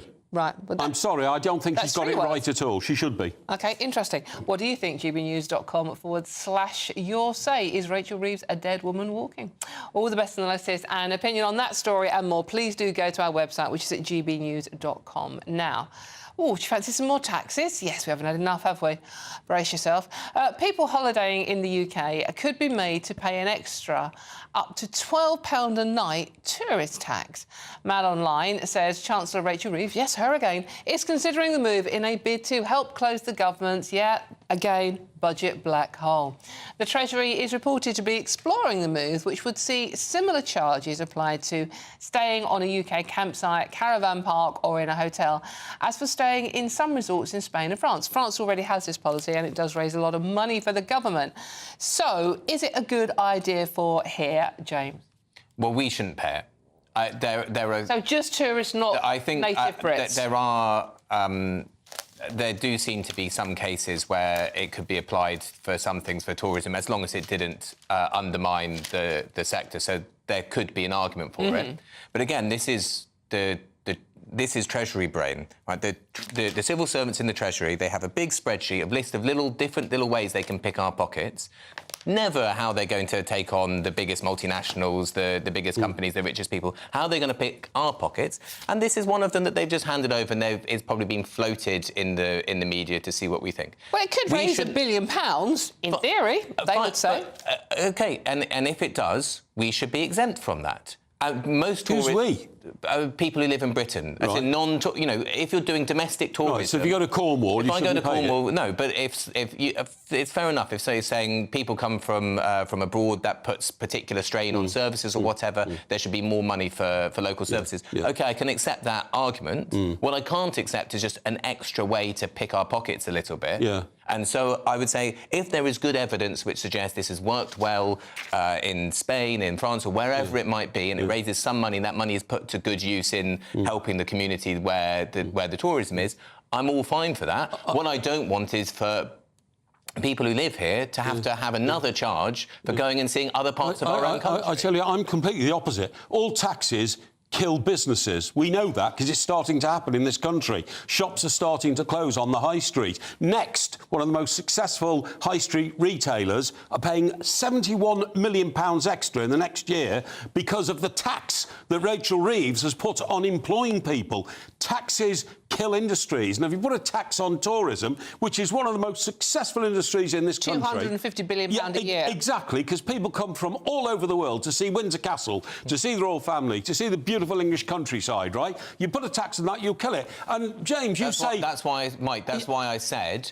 as long as it didn't cut No, but what I'm saying is you make it unattractive for people to come from abroad, you'll kill the industry. Well, millions of people go to France, millions of people go to Spain. I don't care. I don't care. We can get an advantage over Italy and France by saying we're not going to tax tourists. It's a European thing. They love bunging taxes on everything they do in Europe. That's why I think we're better out of Europe. Come to Britain, you won't pay taxes on tourism. It should be scrapped immediately, even as an idea. The other argument against this that's been raised by a few of you already, do keep getting in touch, by the way, is hold on a minute. So us Brits, if we want to stay in the country on holiday and have a staycation and invest in our economy, are going to pay a tourist tax. Meanwhile, and you know where this one's going, James, migrants are put up in hotel for nothing. Well, I think that... doesn't sound fair, does it? Well, as I said, I don't think that we should be paying a tourist tax in our own country. I don't think so. I think when we go to other countries, if they want to have one, that's completely fine. And I think if we want to have one and it's worked out in a sensible way that it doesn't damage the tourism sector, then that's something that can be looked at. But another way to pick our pockets, exactly as you say, like if you want to go on holiday to explore another part of our country, that should be helped, not hindered. Yeah, I totally agree. You want to go to Scotland and see the Highlands and all that. Why on earth should you have to pay some sort of a tax to walk around your own country? Well, it's outrageous. The Welsh are introducing it. What do you make of the argument that some people are saying, well, hold on a minute, we're putting illegal migrants who've crossed the Channel up in hotels. Why should I have to pay a suggested tax? Well, to be honest, I think that's conflating two very separate issues. It's conflating the issue, but a lot of people are saying we could spend all day talking about... I mean, I was up in the north recently. I went to Altrincham, beautiful town, Altrincham in Cheshire, and I used to stay in the hotel there to go to watch Everton play at Manchester United, which is just down the road. The hotel's no longer available. It is full of migrants who've come to this country. Naturally, the whole town is in uproar because most of them are young single men, and it causes huge problems in our society. So it's something we've got to look at. I agree. James? So I think, I mean, if we're talking about migrant hotels, the reason why there's such a ridiculous backlog, and there is a ridiculous backlog, is the cases aren't being processed. 10 years ago, I think it's 98% of cases were processed in 6 months, so you could know whether someone was entitled to help and support or they should leave. Now it's basically 0% are done in 6 months, so there's a huge backlog. I never hear, and I find it absolutely baffling, because to me that seems where the solution is. You never hear, how are we going to actually get and speed up the processing of these applications? James, the situation is, if you stop people coming here, they won't have to be processed. We should be doing more to stop people coming here. It's too attractive for people to come here, because once they get here, they know they're probably never going to go away, because there's no deterrent. Rwanda was a deterrent, but Labour scrapped it. So the...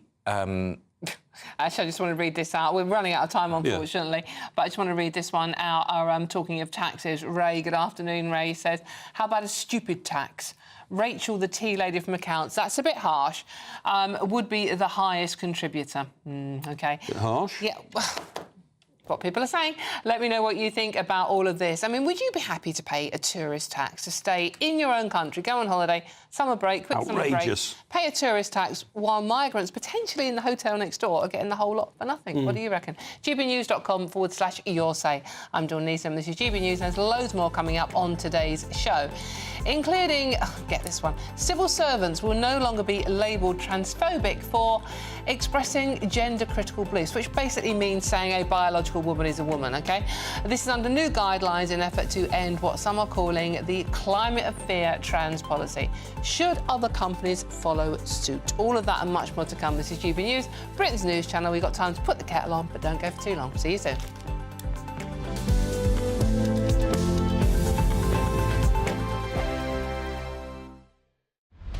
Britain's newsroom, weekday mornings from 9:30. Mr. Motivator, he joins us now. Mr. Motivator, a very happy new year to you. Thank you so much for joining us on the show. There you are, bright and early. So how are things? How can we all kick ourselves into shape? By the end of January, most people have thrown their New Year's resolution out the window. I think what's important is that we make a change for life, and we set ourselves small goals, and as we achieve those goals, then we reward ourselves. So in other words, you want to run 10K, you don't immediately get up and go run 10K, do you? You run between 2 lampposts and walk between 20. If you're not into running, don't choose running. If you're into dancing, that's great. If you're into any kind of movement, that is the way to keep yourself active, healthy, and also maintain your independence. So, Derek, is the point that you keep it manageable and small enough that it's achievable? Why don't we just find 4 exercises that you do for 1 minute each exercise, and you do that 4 times a day? Achievable, isn't it? That's only 4 minutes of exercise. And I guarantee at the end of the day, you'd have done 12 minutes, which is like your daily dozen. So there's your goal. I want to do a daily dozen of exercise lasting a minute each, right? And the first thing you could be doing is getting up from your chair, right? The moment you stand up, you incorporate so many muscles in your legs, right, that you're going to feel good, yes? So, right, go on then. Get up off your chair, Adam. Show me how it's done. Easy, come on. Easy, yeah. Look at that. Hand. The next thing I want you to do is to reach up real high. And if you bring it down, up I'll and do down. that one. Yeah. For a minute, palms facing. Oh, for a minute? You're not flying a minute. That's better. There we go. GB News, the People's Channel. Mornings don't have to be tiresome, especially if you have the right company. Wake up to news as it happens, opinion and debate, and of course, a little bit of entertainment too. Because when the kettle's on, we're on.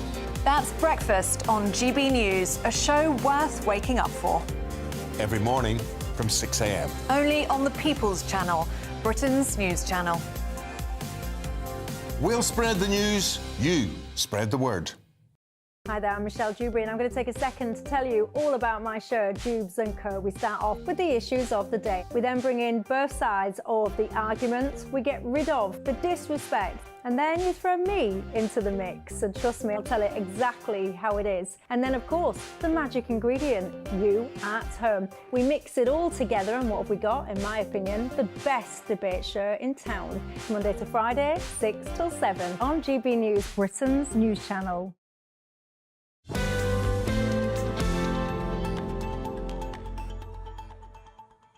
Welcome back to the weekend with me, Dawn Needham. Thank you for your company this chilly Sunday afternoon. Now, civil servants will no longer be labelled transphobic for expressing gender-critical beliefs under new guidelines.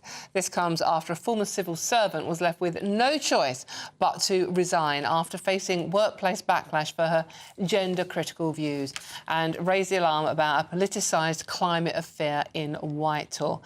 Basically, her gender-critical views were she thought a biological woman was a biological woman. Mike, what do you make of this one? Well, to me, this has always been about women having safe spaces, OK? Yeah, that's the crux of it. Yeah, the crux of it for me. And, of course, this was highlighted with Nicola Sturgeon, the huge issue that happened in Scotland, which basically was the, a pivotal moment in her political career. And I think the mood has changed since then. Also, of course, with Donald Trump coming in, the whole attitude of the world is already starting to change. We've already seen Meta having to completely revise their working practices, because I know when Donald Trump comes in, there's going to be an empathy towards getting rid of a lot of what we would call woke practices, and I very much like this development because I'm thinking to myself, a bit of common sense has finally come in. All the civil servant was saying is a biological woman shouldn't necessarily be allowed to intimidate or invade the space of, a biological woman who says, I am now a man or I am trans should not be allowed to invade the space of other biological women who do not have that belief. It's a bit mad, though, James, isn't it, that this woman had to go to an industrial tribunal and take legal action for stating a biological fact?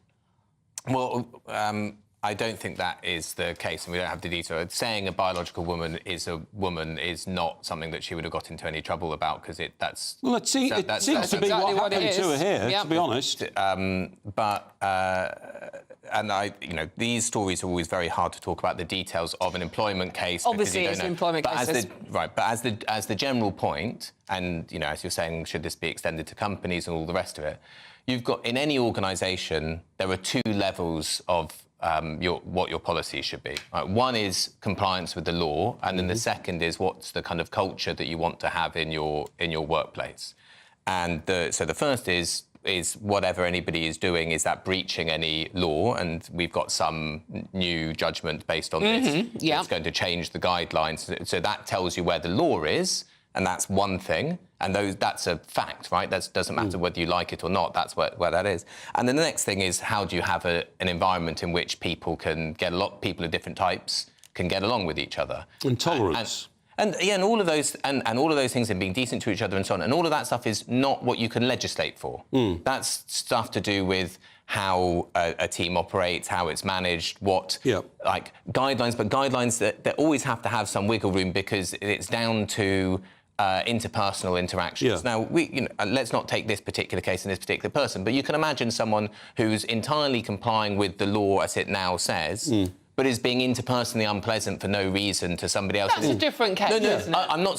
That's exactly what I'm saying. I'm not talking about this specific case, right? That wouldn't be a legal thing for me anyway. That would be we have to work out a way in which we can get along, and this person is aggrieved in this way, and how can those things be managed, and be managed in a way which is sensitive? Because ultimately, you want people who have all sorts of different backgrounds and beliefs and so on and so forth to be able to work together in the same organisation. Yeah, but the crux of it to me is the permanent secretaries of the two departments here, which we're talking about, government departments, said, we are committed to fostering a tolerant and respectful working culture. And where I think it's all gone wrong in the past, and I hope there's now a turning point, is there's no tolerance for people who want to speak up about the facts if it doesn't suit the political agenda of transphobia. Yeah, and then this was an internal gender identity and intersex policy was adopted by the two departments involved, and the person who took the complaint said the policy's use of politicised language and concepts, for example, defining transphobia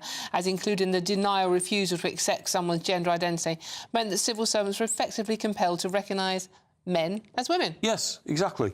Exactly. So and that's not very tolerant, is it? No. We are committed to fostering a tolerant and respectful working culture. Well, I hope they will practice that in future. I mean, I think the tolerant and respectful working culture they're saying there is, you know, for example, if someone is a trans man, i.e. they're biologically born a woman, feel like they're actually a man, yes, and then transition and become a man. Yeah. The tolerant and respectful thing to do in a workplace would be for us to treat that person as a man. Everybody agrees. Right,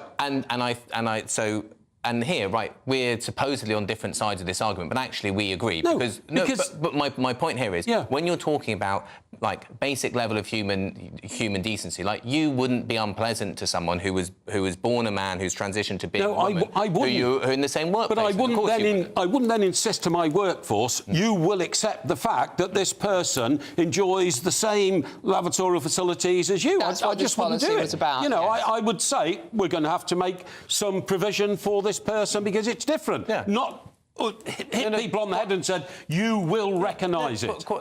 Quite right, and that's so that's where again we're talking about law and decency. So that might be you know, things like how they've changed the loos here so that they were unisex and now they're individual cubicles which you can go into. That might be a thing that people would be. Yeah, but what I'm saying is there's been a lack of tolerance to people like this woman who has objected, you know, on grounds that biologically I want to make a protest. She felt lack that of tolerance. she felt that she had no choice but to leave her job because of the situation she was facing. And Rosie Duffield, the Canterbury MP, who was Labour's most high-profile gender-critical figure before, she resigned from the party over a similar thing. So, but what do you think, gbnews.com/?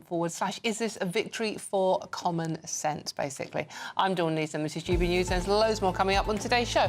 But first, let's get the news headlines with Tatiana.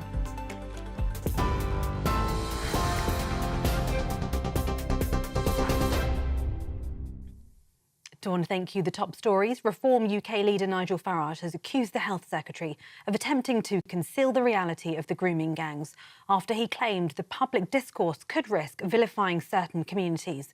Wes Streeting had said the rhetoric around grooming gangs risked causing a second New Zealand mosque massacre, which killed more than 50 people. Mr Farage told The Telegraph that Mr Streeting's remarks were insulting. That's now as Labour MP Dan Carden has broken ranks from Sir Keir Starmer, joining Andy Burnham in his calls for a national inquiry into the scandal. Fury over grooming gangs has reignited in recent weeks after Labour blocked a national inquiry backed by Kemi Badenoch and Elon Musk. An off-duty policewoman who was killed by a lorry as she helped at the scene of a crash epitomises the very best of British policing, a senior officer has today said. PC Rosie Pryor was standing on the verge of the A19 at Bagsby near Thirsk with the driver and passenger of one of the cars involved when the lorry collided with them both yesterday morning. Ms Pryor and 41-year-old Ryan Welford from Knaresborough both died at the scene. The 65-year-old lorry driver was arrested on suspicion of causing death by dangerous driving and has been released under investigation. A teenage boy who was a passenger in Mr Welford's car is in a serious but stable condition in hospital.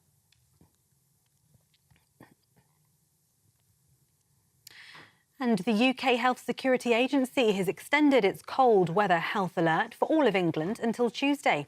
Amber alerts will now run until January the 14th. That means a rise in deaths, particularly among those aged 65 and over or with health conditions, is likely, the agency says. Temperatures dropped to minus 13.9 degrees overnight, but the Met Office has said the cold spell is coming to an end. Those are the latest GB News headlines. For now, more in half an hour. For the very latest GB News direct to your smartphone, sign up to News Alerts by scanning the QR code or go to gbnews.com/alerts.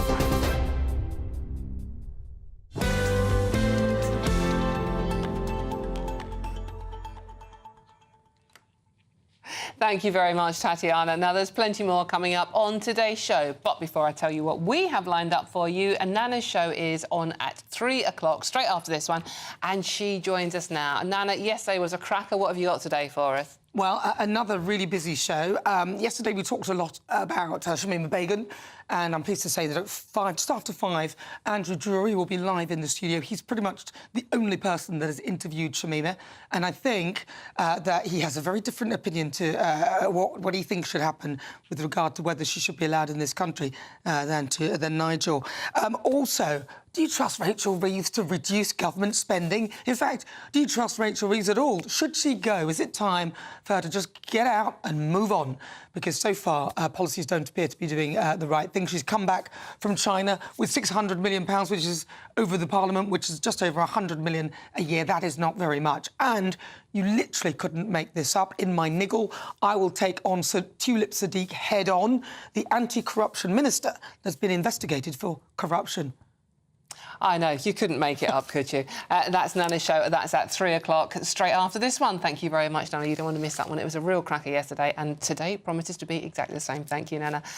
So remember, let us know all your thoughts on the stories we're discussing today, and any message you want to get in for Nana, who's following, by visiting gbnews.com/your say and join our conversation. Now, there really is loads more coming up before Nana joins us. Fears of widespread fraud. Get this one, people. Fears of widespread fraud spread as figures reveal the lowest level of face-to-face assessments since the pandemic, as 9 in 10 disability benefit checks are being carried out remotely, online, Zoom, remember those? Is this a dream for scroungers and fraudsters, though? All of that and much more to come. I'm Dawn Neeson, and this is GB News. We'll see you very soon.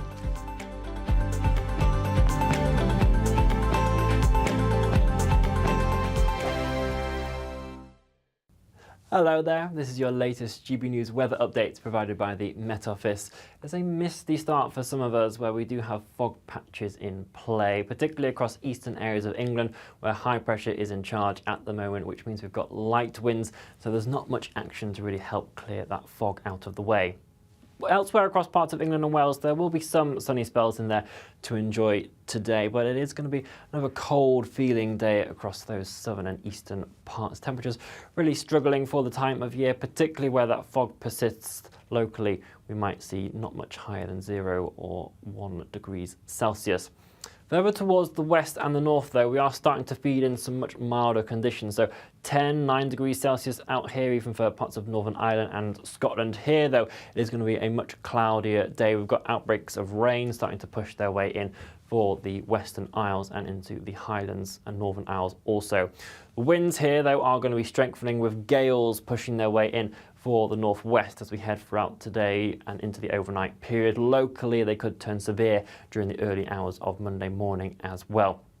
Those winds, though, are pushing in from a southwesterly direction all the way from the Atlantic, so they're filtering in some much milder conditions, and by the time we reach Monday morning, temperatures will be reaching double-digit figures across parts of northwestern Scotland. It's another chilly night to come, though, in the southeast. Some patchy frost is possible again for parts of East Anglia down towards Sussex and Kent also. It will be a touch cloudier across England and Wales tomorrow. The sunshine hazier here, and we're going to start to see that band of rain in the northwest slowly push its way southwards, pushing into Cumbria, parts of Anglesey, the far northwest of Wales, so damper day to come here. But still very mild in the northwest, double-digit figures widely for Scotland and Northern Ireland, but again more around 5 to 7 degrees Celsius for England and Wales. That north-south contrast is going to continue throughout the rest of this coming week as well. Enjoy your day. Bye-bye. It's Patrick Christie's Tonight, and here we do things differently. It's explaining the absolute madness of this, doesn't it? It's explosive. I mean, this is very good. It's lively. 850. Your government sat there, Sean, and it did nothing. It's controversial. And the Middle East has been in turmoil since before I was born. It's everything you need to kickstart your evening. Everyone's had their Weetabix tonight. I love to see it. That's Patrick Christie's Tonight, weeknights from 9 p.m. Only on GB News, the People's Channel, Britain's news channel. Good Afternoon Britain isn't just about us. The wonderful thing about this programme is it's about everyone watching. It's an interactive programme. Well, there absolutely is something to see here, and we're going to be talking about it more. Whether it's breaking royal news, Will, please bring us up to date, or indeed a particularly punchy speech in the House of Commons. Very, very curious. We bring it to you live, and then we bring you live reaction as well. That's Good Afternoon Britain, weekdays from midday. Only on GB News, the People's Channel, Britain's news channel.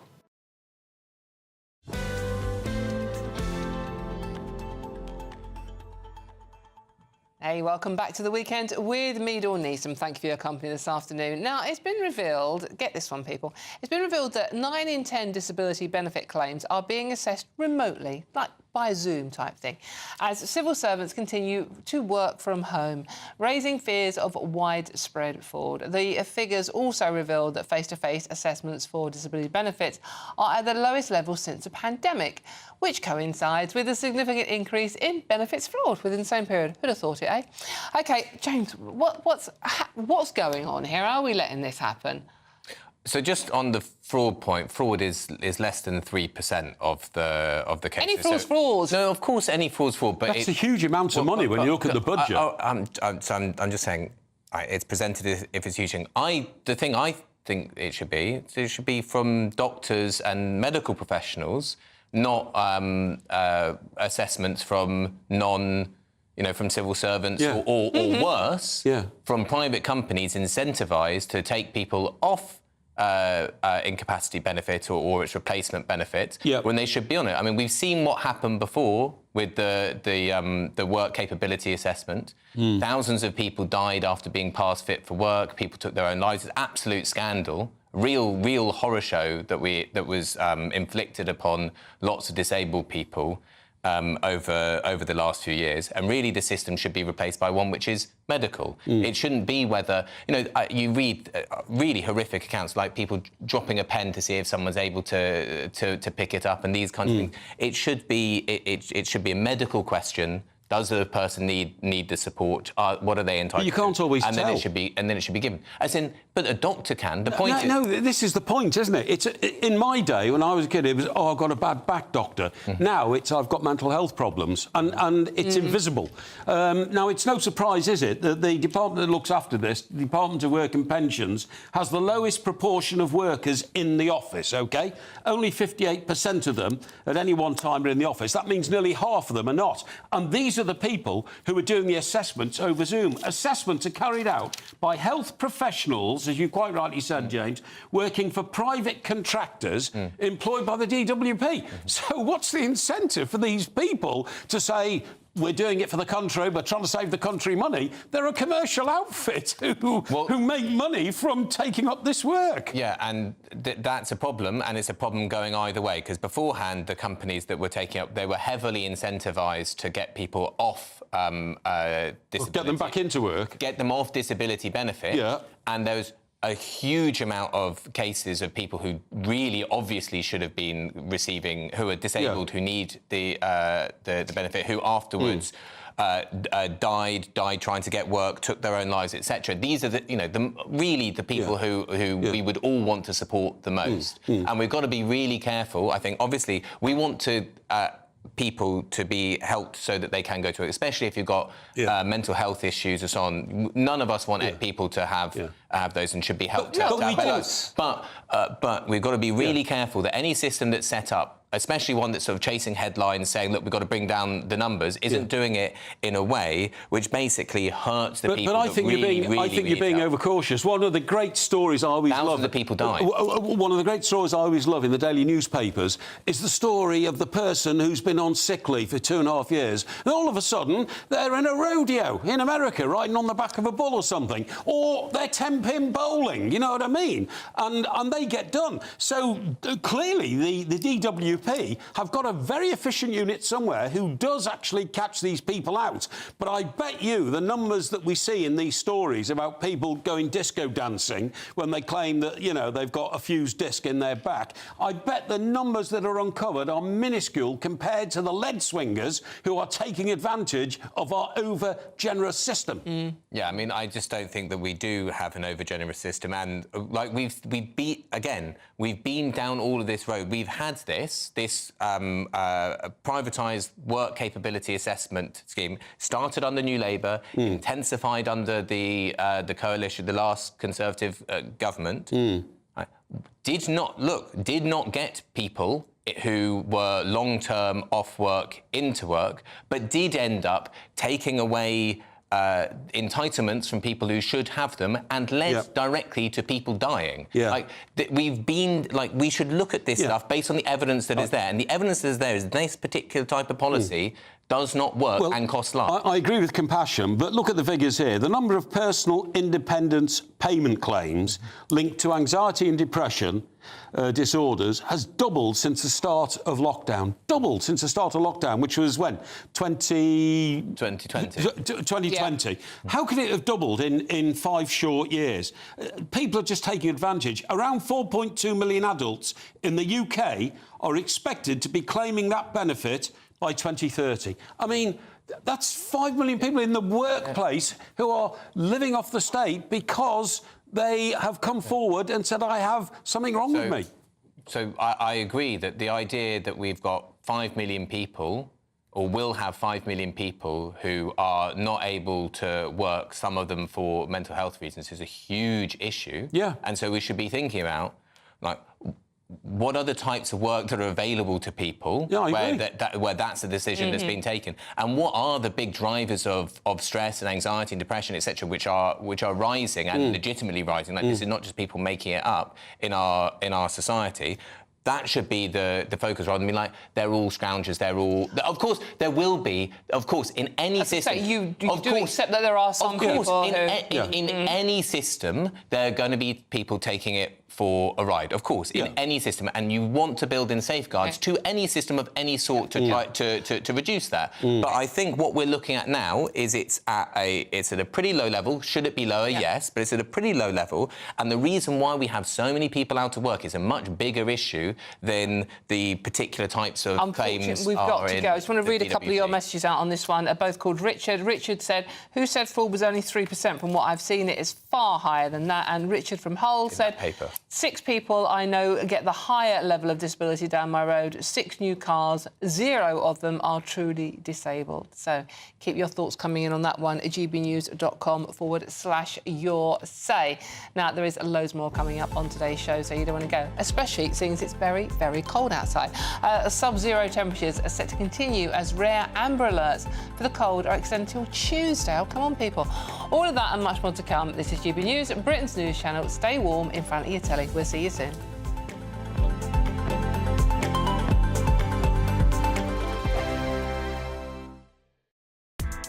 Join me, Nana Akweer, for an informative, interactive news programme with a difference. It's fun. No, he didn't say that, Dave. I'm so surprised. I think there's an element of truth to that. Join me from 3 p.m. every weekend, only on GB News, Britain's news channel. Sunday with Michael Portillo from 11, only on GB News. Figures released by the National Child Measurement Programme in 2024 found that almost 1 in 10 children was obese in the first year of school. Children living in deprived areas are twice as likely to be overweight as those in more affluent parts. Organisations like the Prepped Foundation are educating youngsters about healthy eating by giving them the skills to create balanced meals. TV chef James Golding has joined the foundation as the head of food education, and he joins me now to talk about the work. James, lovely to see you here. Good to see you too. So Prepped used to be Table Talk Foundation, and it's now obviously Prep for Life, Prep for Knowledge. It's basically a charity to encourage kids to have a better understanding of food, but at the same time enjoy cooking and hopefully make better food choices in their life, as well as perhaps, you know, share the information we give them with their families. Do you see them developing an understanding of the difference between healthy and unhealthy food? Yes, I think that, you know, kids tend to sort of be taught a lot of this in school, but being able to actually ask questions to a chef and be able to cook with produce which they know is one, that is going to be tasty because they've tasted it, but two, open their eyes to food that they may not have tried before. I think that, you know, I think a lot of kids say they don't want to try stuff because they don't like the way it looks, but the way that we produce our sessions, you know, we encourage the kids to try, and I think it really does open their eyes. It's very easy, I think, currently to be able to make easier choices, say fast food choices or you know, that type of thing, and it's obviously giving people the ability to make the right choices, but also the skills to be able to do it. So I think it's something that needs to be addressed and something that really needs to be pushed, and that's what we're doing as a charity. GB News, the People's Channel. Thank you, Britain. Thank you for watching. Thank you for listening. Thanks for subscribing. Thank you for your support. It's you that make us the People's Channel. As we reflect on our journey so far, we're filled with immense gratitude. You mean the world to us. We couldn't have reached this point without you. As a very special thank you, we are giving you the chance to win one of 50 GB News thank you boxes. They're worth £50 each. For full terms and conditions, and to enter, just go to gbnews.com/thank you.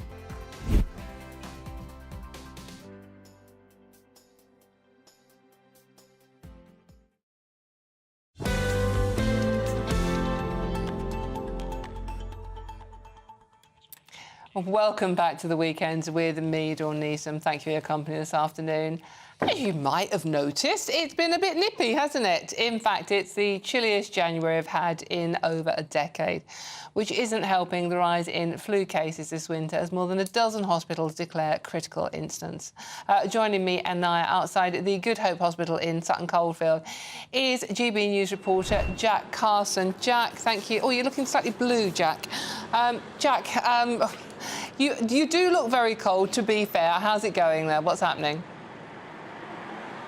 Well, the Good Hope Birmingham, and that it's got a waiting time of up just over 2 hours. That is a situation that was... sorry, Jack's quite literally frozen for now. We will try and get him back to hear about the update. Yeah. Mike, I mean, obviously, it's the winter. It's been cold. We do see... I like the cold, you see, because I'm a cold person. I don't like the summer. I like to go to Iceland for my holidays. However, on the coldest night of the year, a week last Friday, my boiler went, and I haven't had any heating since. Oh, my Lord. So I've had to stuff my apartment. Fortunately, it's a penthouse, so heat rises up from the other flats. Yeah. But you've got to keep hot air going all the time. One night this week, it went down to -7.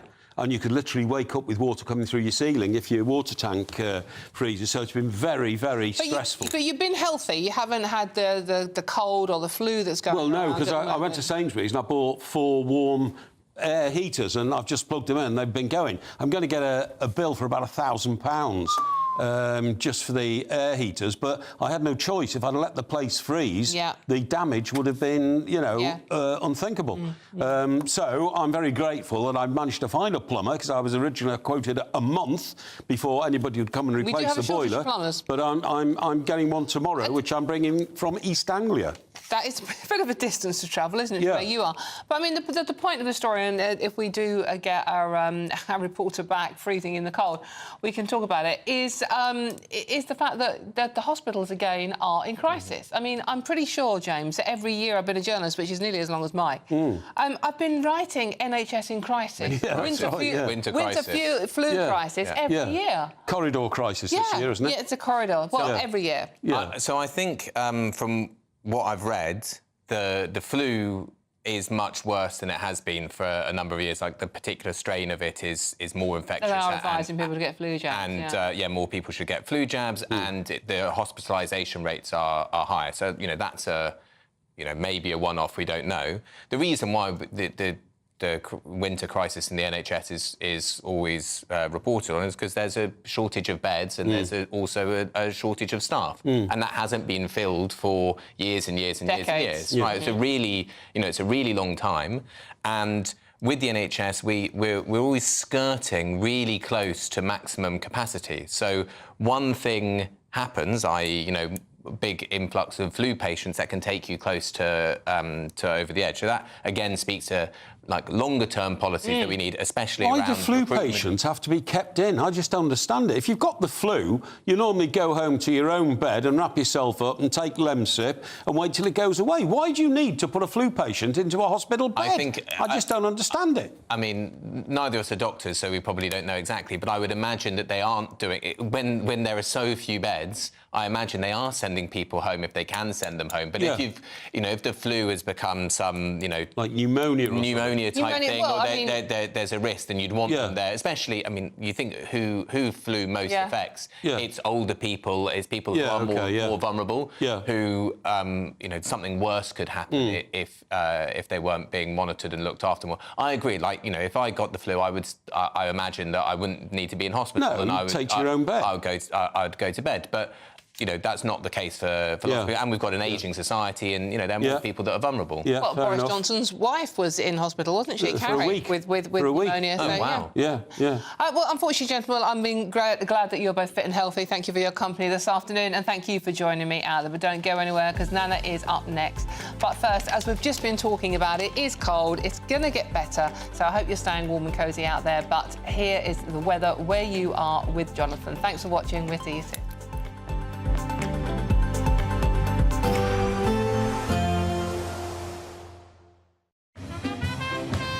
There will be a light breeze in the morning, leading to a warm front. Boxed heat pumps, sponsors of weather on GB News. Hello there, very good afternoon to you. This is your latest GB News weather updates provided by the Met Office.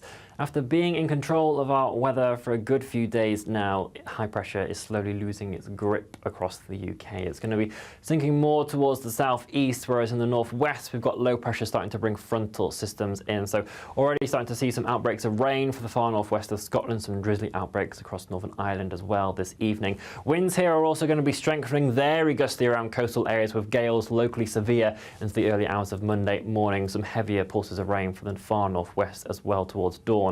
A calmer, drier night to come for England and Wales, but here it is going to be quite chilly. Some patches of frost possible for eastern Wales across areas of England as well. So as you start off Monday morning, it is generally the southeast that is going to see the calmer and generally more settled conditions. There is going to be less sunshine around on Monday compared to what we are seeing today. It will be hazier in nature as this cloud is pushing its way in ahead of this frontal system that will be sweeping its way in for Northern Ireland, more widely now into areas of Scotland. Some heavy pulses of rain around the hills, but notice how much milder it is in the northwest. Temperatures 10-11 degrees Celsius here even as we start off Monday morning. All due to those winds that are feeding in that southwesterly theme. Again, they are going to be very gusty here right throughout the day. That rain will eventually slip its way into parts of Cumbria, the far northwest of Wales, also turning damper into the afternoon. Drier elsewhere for England and Wales. Once again, widely cloudy, though temperatures here struggling around 5 to 7 degrees Celsius, but widely double digits for Northern Ireland and Scotland. This north to south contrast